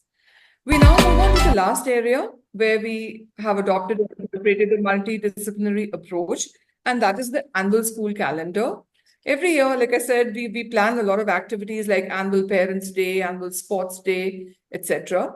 We also, almost every school does that. We also have certain very thoughtfully planned events, and where a perfect platform for multidisciplinary integration is available. So I'm going to point out two such over here. One is the Cultural Diversity Fair that we organized. And in the Cultural Diversity Fair, it was a culmination of subject enrichment activities, which were done by integrating academic disciplines with each other and with arts. And here, each class showcased their learning about the culture of the state that was assigned to them. And they did so through a variety of ways, variety of mediums, be it cuisines, music, dance, musical instruments, costumes, traditional sports, festivals, etc. And this was a very, very, very good example of how multidisciplinary approach can actually be incorporated into a classroom. Learning that took place was truly, I would say, it would stay with the children for a very long time. And the last thing that I'm going to talk about in this same category, the fourth area, that is of school calendared events, and that is a cyclothon. Now, we're very happy with the way this shaped out. And this was meant to integrate, as the word cyclothon says, it was a cycling expedition, but it integrated a whole lot of other aspects. We integrated physical fitness, street theater through Nukkad Nataks, social empathy, community outreach, poster making, slogan writing, leadership skills, all as a part of the cyclothon and on the occasion of World Mental Health Day. Let's take a quick look at this.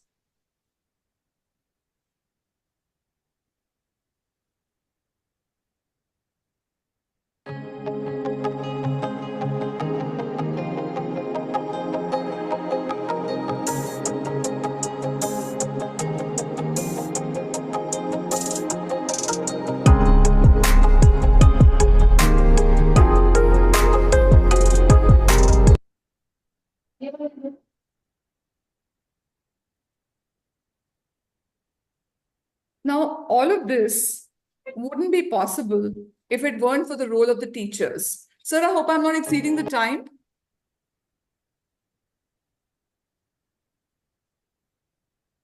So do I have a little time, sir? All right, I'll just continue. So I said all of this would not be possible without the contribution of the teachers. So as you can see on the slide, teacher collaboration is very important over here. And our teachers regularly collaborate, share insights, they plan joint activities. Team teaching and co-teaching are encouraged, and you saw an example of that earlier. Preparing integrated lesson plans is also very important. So we have well-designed lesson plans with a focus, special emphasis on subject and art integration, and clearly bringing in concepts from various subjects, creating meaningful connections, using shared resources, and last, but by no means least, the Chandigarh Kendra is very fortunate, and I'm sure so are the Kendras, but collaboration with the Bharati Vidya Bhavan Chandigarh Kendra schools. So we have 3 schools under the Kendra. We have the senior school, Sector 27, the junior school, Sector 33, and ourselves. And teachers of the 3 campuses routinely collaborate, share resources and experiences to facilitate the multidisciplinary learning of our students. So with that, I actually come to the end of my presentation. Yes, there are advantages to this. There are challenges also here. And if I had time, I could take those up. So I would request Anil Sharma sir, Dr. Sharma sir, what do you say? Do I take those up or should I? Please. take them So up? interesting things are going on. How can I say stop? Okay, sir. So, Thank you. Thank you so please, much. please Sir. carry on. Thank you, sir. In fact, sir, what I'll do is can I pose a few questions to the Yes. respected You are colleague? welcome. Right. So can we on the basis of the presentation and your own experience in this area, what would you say are the benefits of multidisciplinary approach? Can you could unmute and answer, or you could also put it in the chat box, but it's okay if we got a few answers actually by unmuting. What do you think are some of the benefits of multidisciplinary approach?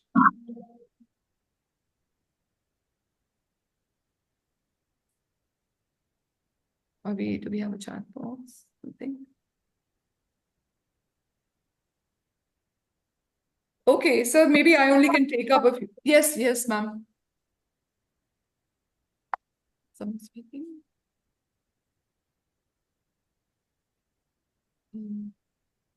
All right, so then I'll just I'll share a slide where we talk about benefits. All right, so we'll just talk about a few benefits, which were quite obvious actually through the presentation. Yes, the integration of various subjects takes place. We combine different academic disciplines. Psychological growth, emotional growth, social growth of the children takes place. Creativity and curiosity definitely are encouraged. And of course, it is a holistic approach towards education. Therefore, holistic education, which we all talk about, is the end result. Learning is fun, meaningful, and relevant. So those are the few things that I would like to talk about over here with regard to the benefits. And but I'm sure most people might say that it is not as easy to implement the multidisciplinary approach or education as maybe it might seem in a book or in a document.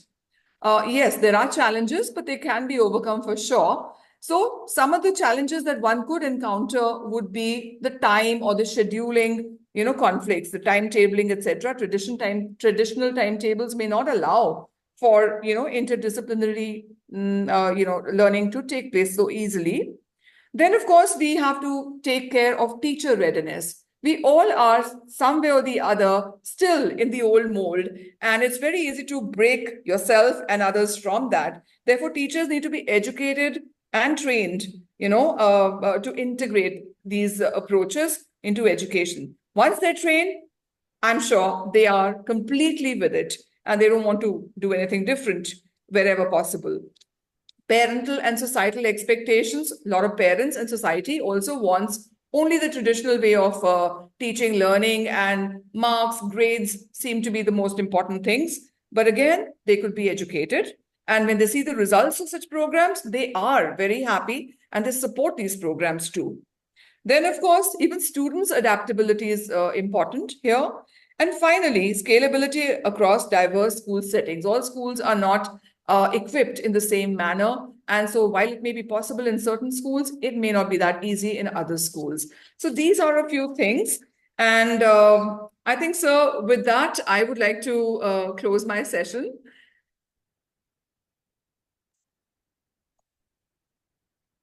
Like I said, we've just showcased a few of the good practices, I would say, that we are using in our school. Our area was the multidisciplinary approach, and we are dedicated to nurturing rounded, curious, capable learners through this integrated, holistic approach to learning. Thank you all for the patient listening, viewing. Thank you, sir.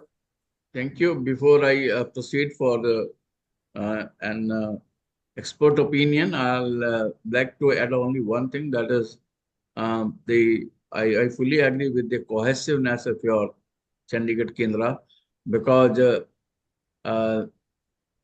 the school training, the school bringing up, and different activities of the school is taken up under the direction of our Director Education and Senior Principal Vinita Arora.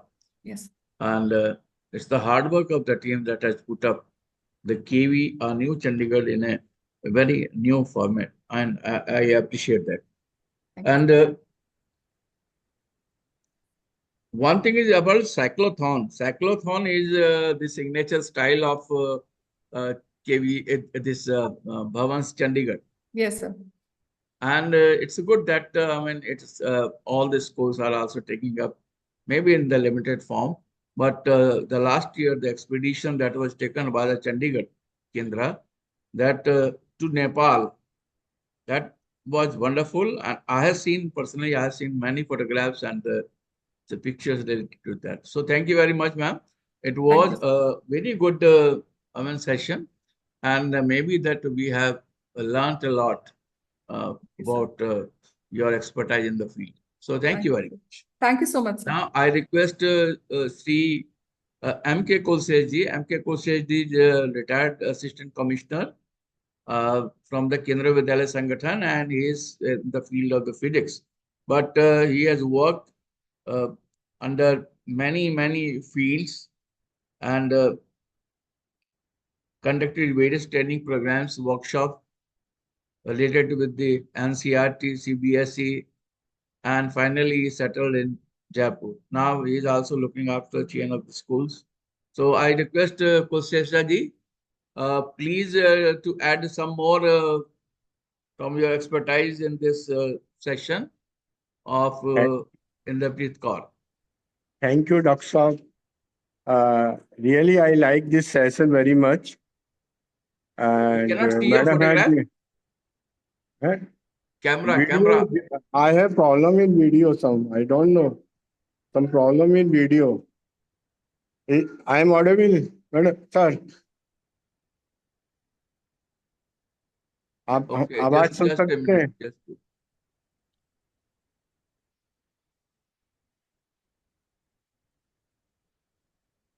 Okay, please start.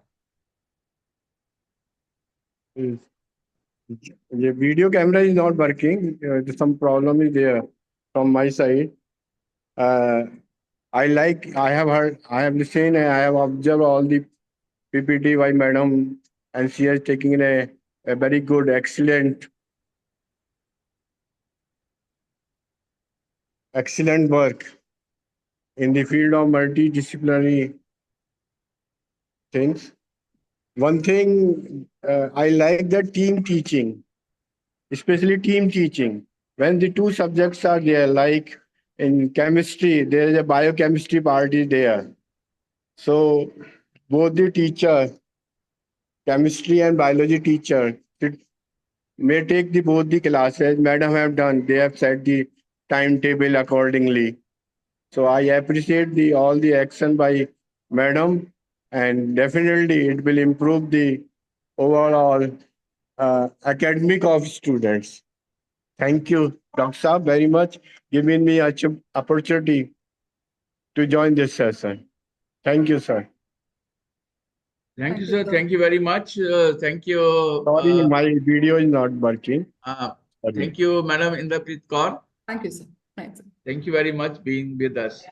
Right, sir. Now, the next session is a very interesting session, creating more human than human. It's the name is very catchy, and I hope that the session will be more interesting. Yesterday, I was there in Agartala with Madam Swapna Shom and enjoyed the hospitality there. So I won't say about the school because she has transformed the school like anything. Because all of us are going to Agartala to attend the principal conference. So I'll not say much about the school. When you see the school, you will understand what I want to say. But one thing is there that she is a very active principal and involved in the workshop of CBSE and the SCRT, and also very popular among not only children but also among the guardians. So the speaker is Ma'am Swapna Shom, principal of Tripura Vidya Mandir, Agartala. So, ma'am, this stage is Yes, all sir. set for you. Thank you so much, sir. Thank you so much. And the transformation of our school and myself, as I always say, that in last 5 years, there are huge transformation that has taken place in Bhavan Tripura Vidya Mandir, though we have been working from last 28 years. And it's not that sir is in front of us and I'm praising sir, but the maximum of the credit goes to him. Because the ideas that he has time to time given us, and he nurtured us, nurtured the institution. So the transformation which have taken place in last all these years. So sir, thank you so much for everything, for your support, for your constant, for being always there constantly with us. Anytime we are so easily accessible that anything we can speak with you from our heart. Thank you so much that you have given me opportunity to speak. Though in this field, the topic which I have chosen, creating more human than human. We have been with this ideology since the inception of the institution. And we are working on it for a long time. Rather, the fruits, or rather the ideologies that we have inculcated among our children, now it is also coming back to us. So it's a great opportunity for me to talk about it and show that what we are practicing in our school to create more human than human. We all know that a human being refers to a member of the species Homo sapiens, we know, that differs from most animals by the standard of psychological development or power of speaking fluently and coherently, or way of sitting, standing, making, or causing things. Human being can act upon nature to create a new world to fulfill all their wants and desires. Human actions has a force of changing the laws of nature. That also we know.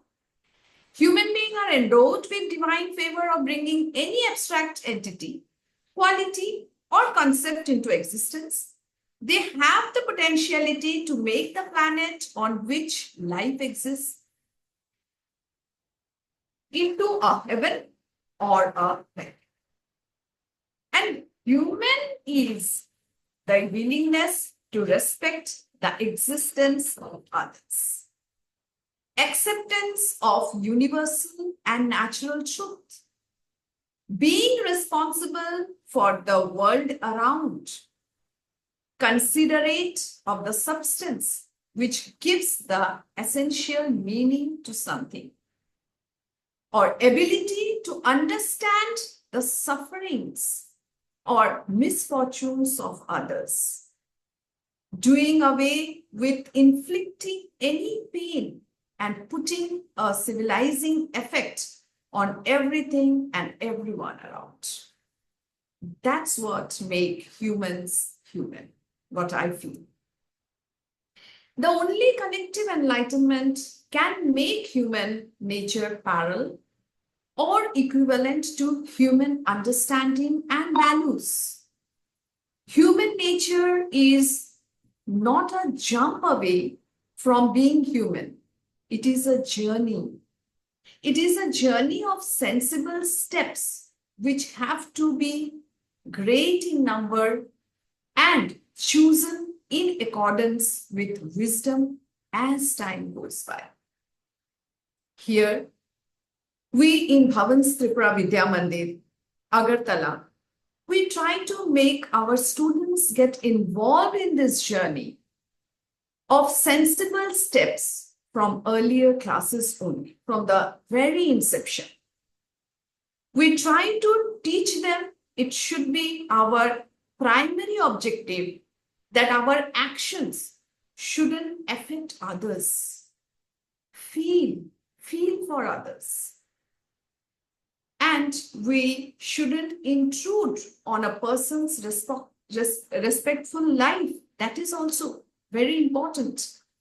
We also make them understand that whatever we do, it needs to be done or felt and thought in response to a condition which makes the world more livable. We believe that development by humans doesn't necessarily mean human development. With experience only, we understand that what is right or wrong and what really contributes to human growth and advancement. Therefore, we Bhavanites or Bhavan's Tripura Vidya Mandir Agartala primarily focus on providing real-life experiences to our children. Here, I will be sharing my PPT, where I have just jotted down the activities that we are time to time in a very systematic way, which we have already added in our school calendars to inculcate our children, and they should not miss, we don't want that they should miss any of the opportunity where they will try to understand or they will be able to understand that what our society at present is really in need of. So let me share my PPT.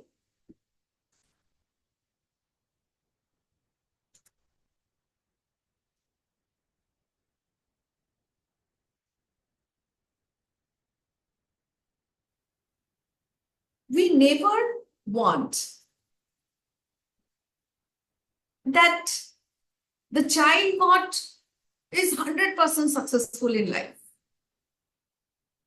But what is the use if the child is 100% successful in life and his success is not having any positive impact on the life of his parents or to the society where he has grown, or the institution which has groomed the child? If they are not benefited, then the benefit will go to whom? If after grooming, the society is losing, suppose the child has got 100% success and now he is not here. He has moved away, his parents are all lonely, and they are unable to even see the face of the child at the end of their life. Then is that success that the child has achieved, maybe that is tangible, materialistic success? But what is the use of having that kind of success? We always try to make our children understand that be a good human being, be a more useful member of the society. And your potentiality should be shown or should be, benefited to the society. The society must take the advantage and benefit of it. Your potentiality should be able to transform. And I'm sure that all of you will be agreeing with me that at present, the society is really in dearth of having a good human being.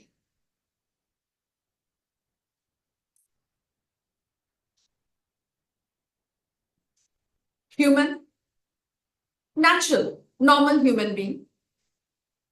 Human, having feelings. This is the basic difference. We start.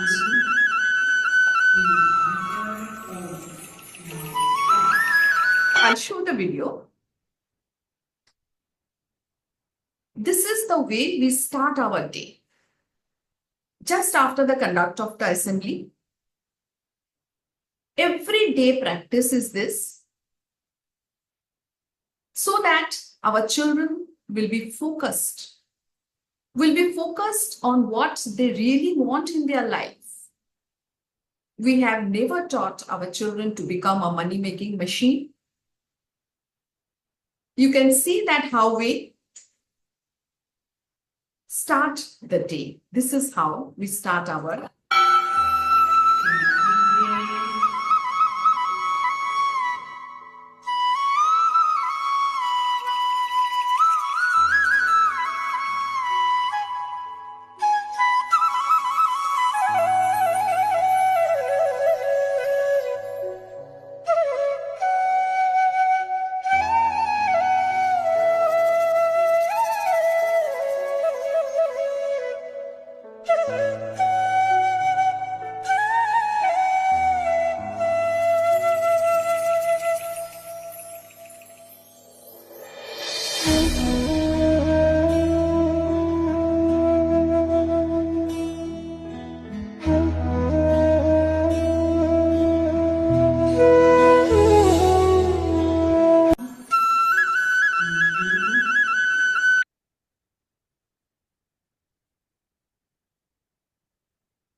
power of meditation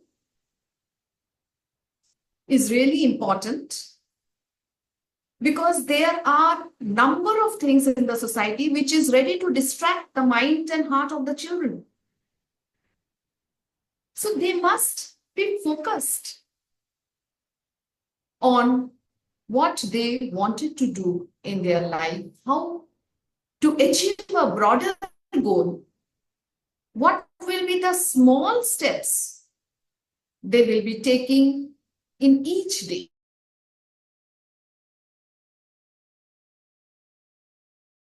School is of course doing it,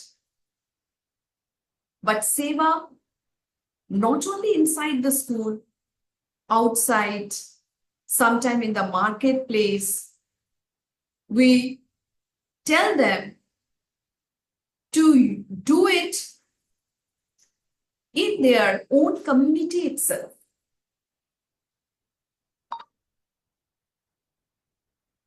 Because we have seen, sometimes parents also complain us that my child is having this kind of allergy or that kind of allergy, please don't allow them. Because we see that the most important problem at present in the society is having a single child. Every house is having a single child, overprotected. Parents are busy.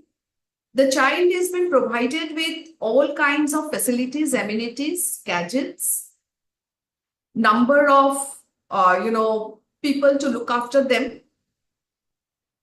servants, helpers in their house. So in this overprotection, the child doesn't know that how he will be able to face the real world, where NEP 2020 is also more focusing on life skill.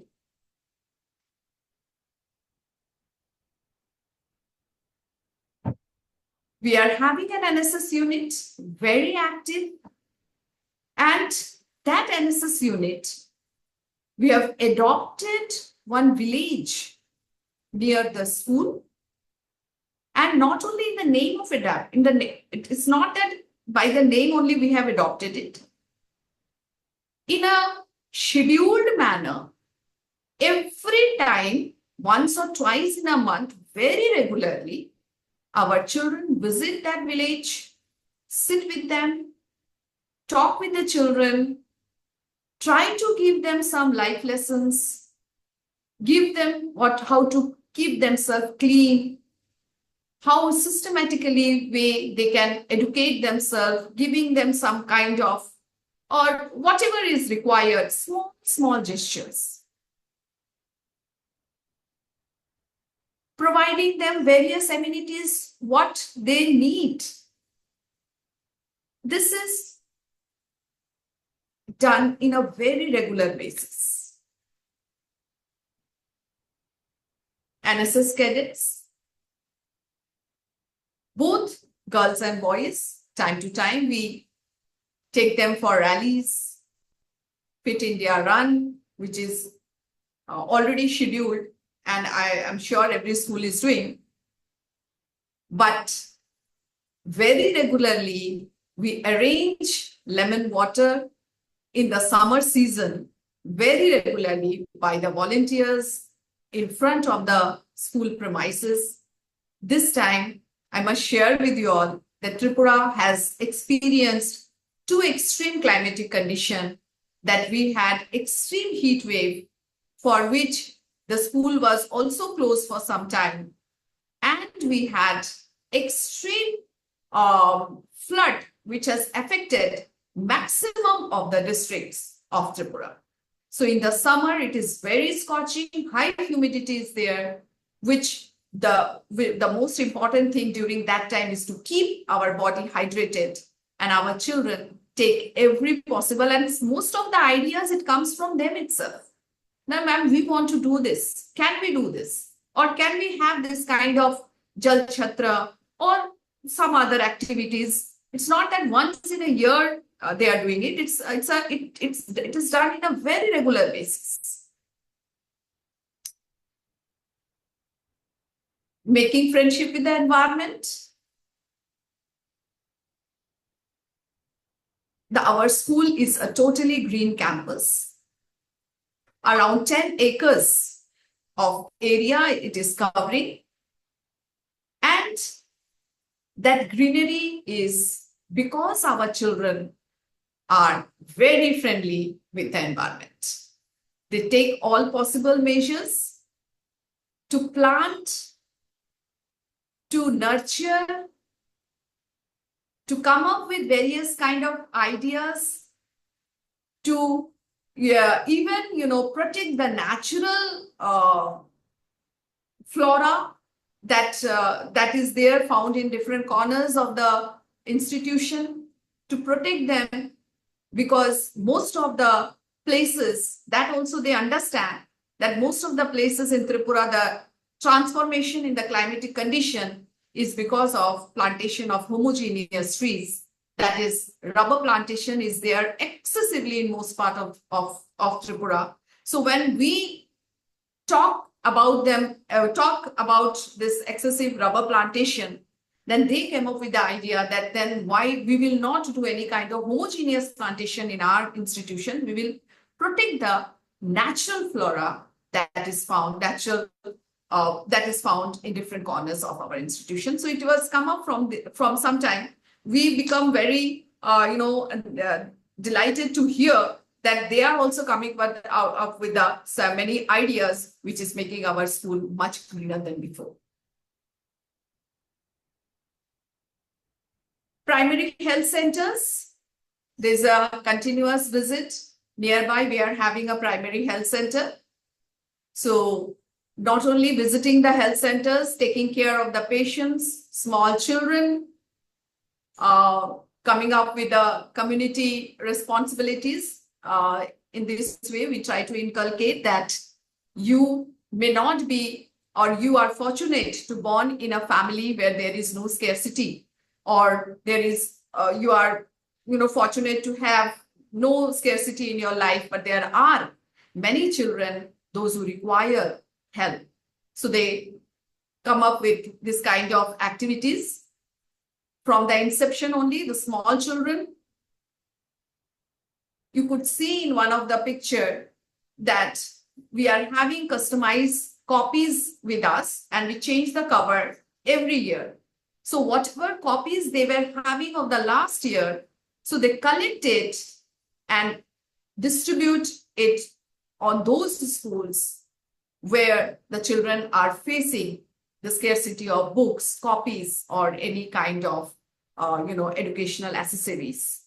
So they themselves collect. There is no collection of money. Only we collect the product or the children. They bring pencil box or a copy or whatever they are having with them, which is useful for the other children. So they come up and distribute. We try to distribute to them. This was during the time when whole Tripura for 7 to 8 or 10 days extremely affected by flood, and external assistance was required. Lot of assistance came from central government. This was the time when our children have done the community service. They themselves went, cleaned, distributed with the help of the local authority. They've gone to the extreme areas, and we were really very, surprised to see that they could do it. They could go and clean the houses, which were normally they are not doing at their own home.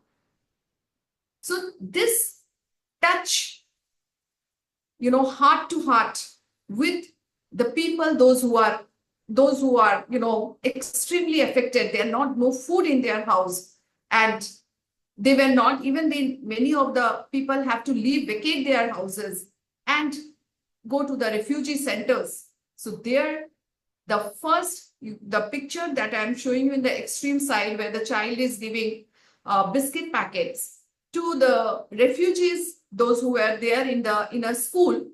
This was the first one. The child himself had taken the initiative. We have not said him anything. The school is near his house. So he called me, ma'am, that I want to distribute some food because I have heard that some refugees are there, and they are having, they just left their house and came out, and they are not even having water to drink. I said, this is a very good initiative. You collect some of the children from your nearby, and then you visit there. So this, he has taught us that we can do it. And then by and by, every day, total 17 care pack distribution or cloth distribution of bed covers.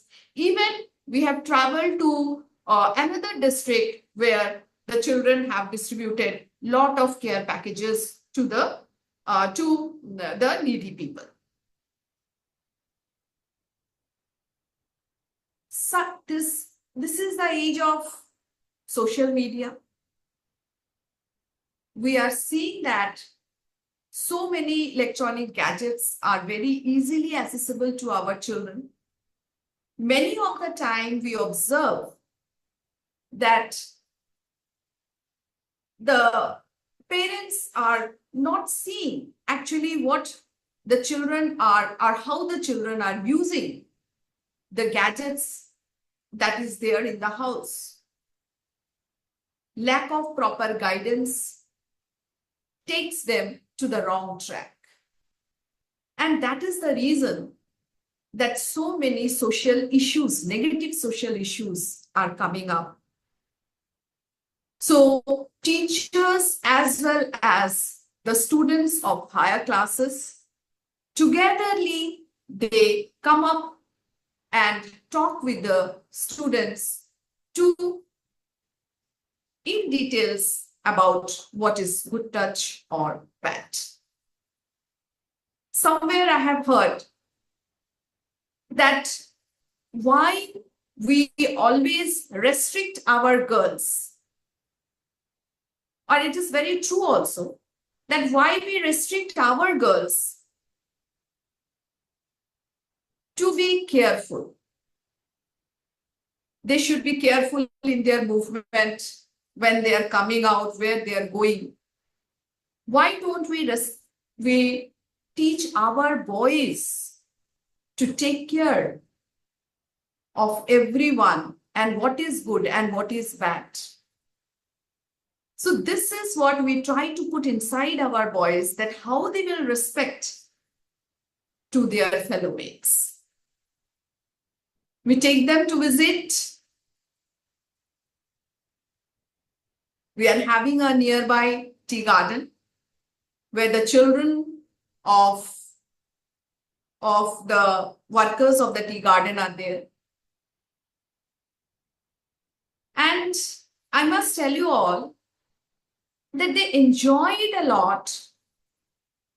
And once we have even seen some of the children, they start feeling so much that they start crying also. And they want to give everything, whatever they are having. Some children, even we have observed that they are bringing every day that at this I want to there. Once we have done the campaign, and the next day also the children are bringing, we want to go there and we want to distribute this. We want to give them. So this is how we try to make them rooted with the society, show them that this is also there and they are also the part of the society, and you are all are responsible to take care of them.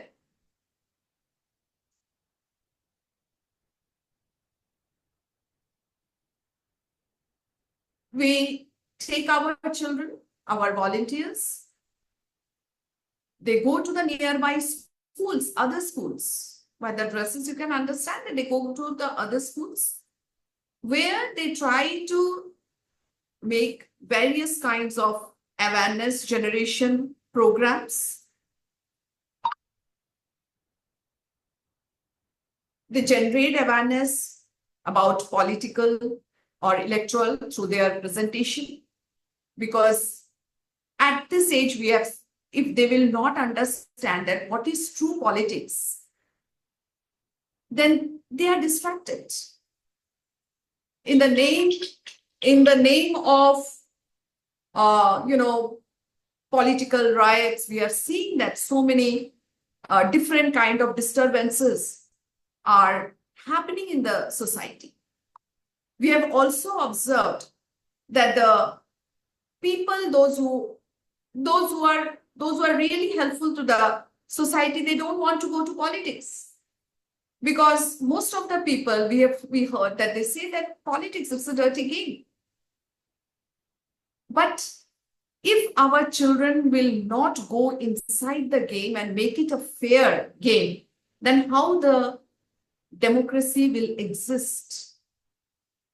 We are a democratic country, and we try to make our children understand that find out your interest and try to transform the world, transform your country and transform the world. Because good people, good human beings are required each and everywhere. Each and everywhere. Let it be an institution, it be a society, it is a politics, or wherever. Otherwise, the development will never come.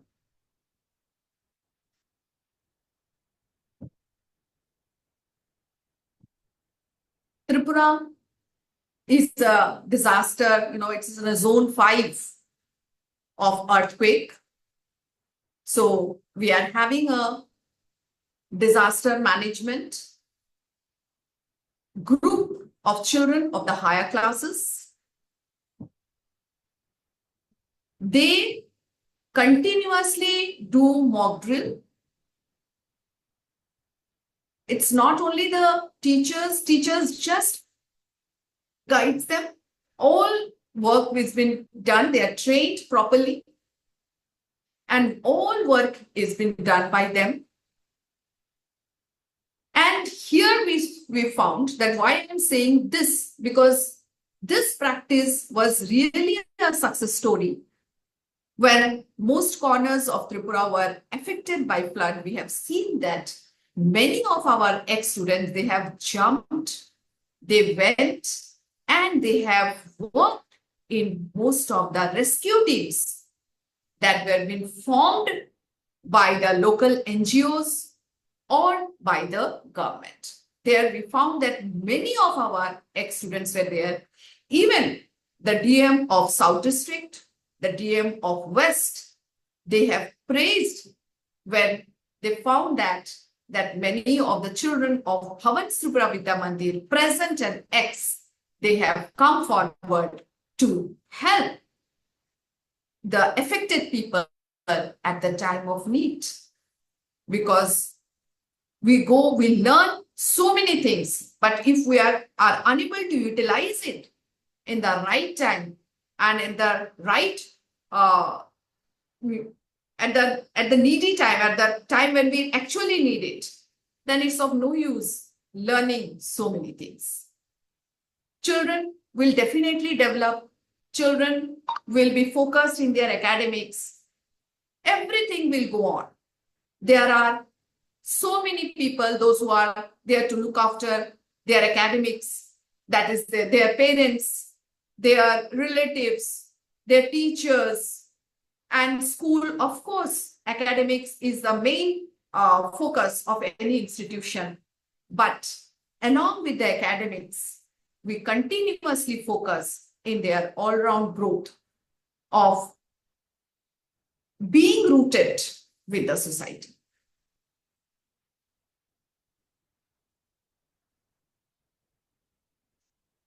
All works, decorative works that is done in our institution, we never hire any outside artist or anyone.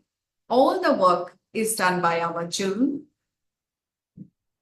We are having a principal conference and you will get a glimpse of it, I'm sure. Even every year, Saraswati Puja is celebrated in our institution with great pomp and show. Present and ex-student equally participate in it. And the idol is decorated, sometime made last year. Last year, the children have made it by soaking newspaper. And last year, they have made the jewelries by soaking tissue papers. And this is how we try to teach them some hand carving. And they decorate and they remain very touched. And when they come back after many years, they come and share with us that, ma'am, that year I'm a batch of that year and we have done this. And when they come and see that this is still there in the institution, they feel very excited. I remember once one child came, he's working somewhere in outside India, and he married a foreigner, and he brought his wife and he was running each and every corner of the institution and showing to his wife. He was so excited. He was so excited. So this is what we are getting. And cleanliness drive, you can see it's not only that outside the school, even the inside the school also. The neat and cleanliness of our school is maximum done by our children. We are having a food production unit. So there the children, they do the shopping as well as they purchase and they display, they make, they assemble various food products, sandwiches and salads and all. And then they sell it also to the junior students. So this is done only by class 9 and class 10 every year. So I have seen many of the class 6 and 7 students are very excited that they are eagerly waiting that when they will go to class 9 and 10 so that they can also become a part of it. So it is also a kind of skill that it gives them, that how they can work in a united way, how, they can see that the people, those who are, in the market, how, because usually we don't allow our children to go to market and bargain and buy, good products. So this is how they get the opportunity and find out. Very recently, I'm not having the picture. Very recently, we have done one more activity that we told our children of class 2 that you go take a pen and paper and go to different people in this institution, those who are helping. Those who are helping. So they start giving a thought. So we need to give one example that the auntie who is in front of the washroom, what she is doing? Yes, she is helping us. So then they understood. They start rushing with the copy, talking, writing their name. They went to ayahs, they went to the helpers, they went to the construction people, they went to the guards, those who were there in the gates. So I'm not having the picture of that.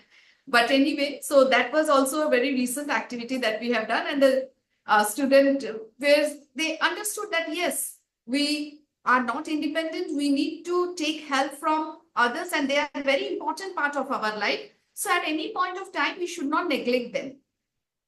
And these are also some of the works which our children themselves are doing.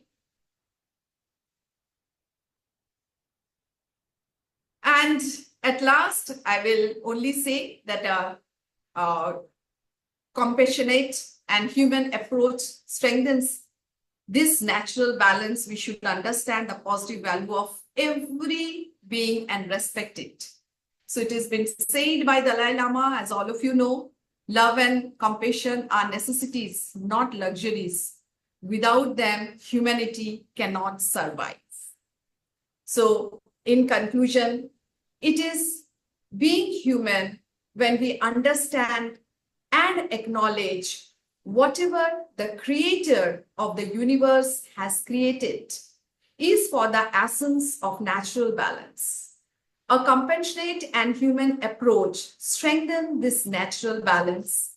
We understand the positive value of every being and respect it.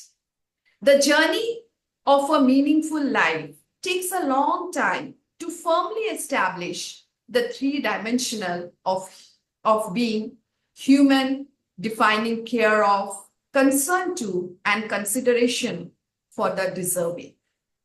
Life is a long journey in which we experience the world around us, understand its complexities, learn from our mistakes, improve beyond recognition, grow in real terms, help others to have better life, value lives around, and have great respect for the moral worthiness.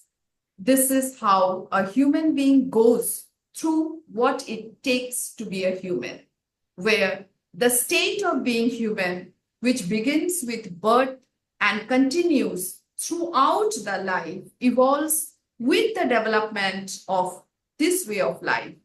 And as this development goes on, this state is accompanied by the quality of being human. Thank you so much to everyone for your patience hearing. And I'm sure that I have not taken much time. Thank you so much, sir, for giving opportunity.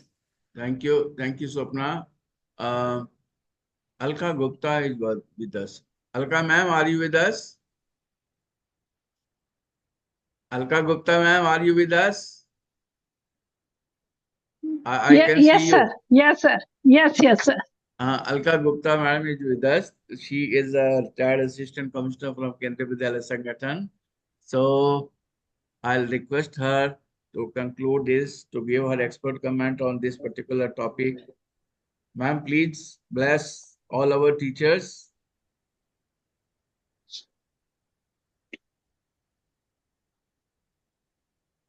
सभी को नमस्कार. Namaskar, madam. Namaskar, sir. First of all, thank you very much for giving me this opportunity to attend this session. The need of our is we have to be and we should teach our children how to be human That is the need of the hour.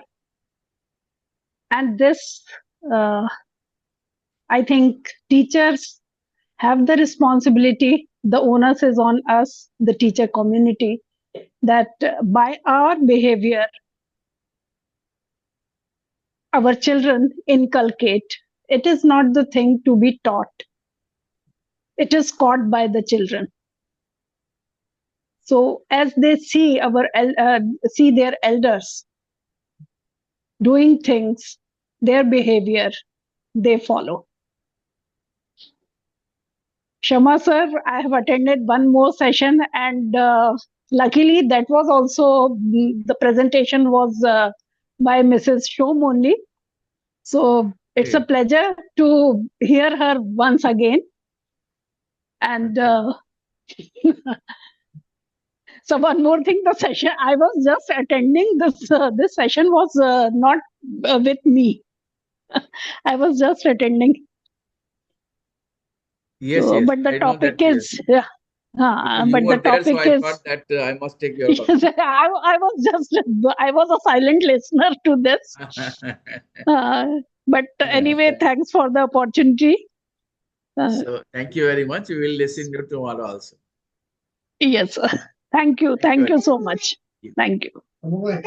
So finally, we come to the concluding part of this, and Madam Swapna Shom has rightly mentioned about a number of the things that our teachers and we have to follow, like empathy, like compassion, like respect for respect for all, and practice justice, fairness in the life, and the main thing is that nowadays there is a problem with the children. I don't know how many schools are having this problem, but I have seen that the children are not respecting their friends even. So this type of problem should be sorted out. Children should be told that respect is mutual. In case you are respecting your friend, they will respect you. So it should be reflected, as Madam Alka Gupta has said, that as a teacher, we have to keep in mind that our behavior is imitated by the children. So the best thing is that if we really want that our children should be human, then we have to be somewhere. Remember that we have to be human. So thank you very much, Swapna Shom.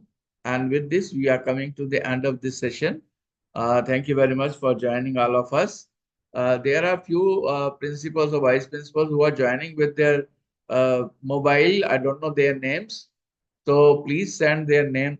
Please send your names on my mobile so that a proper certificate can be issued to you. So thank you all. And tomorrow we'll join. Tomorrow we'll meet at 11. Thank you very much. God bless you all.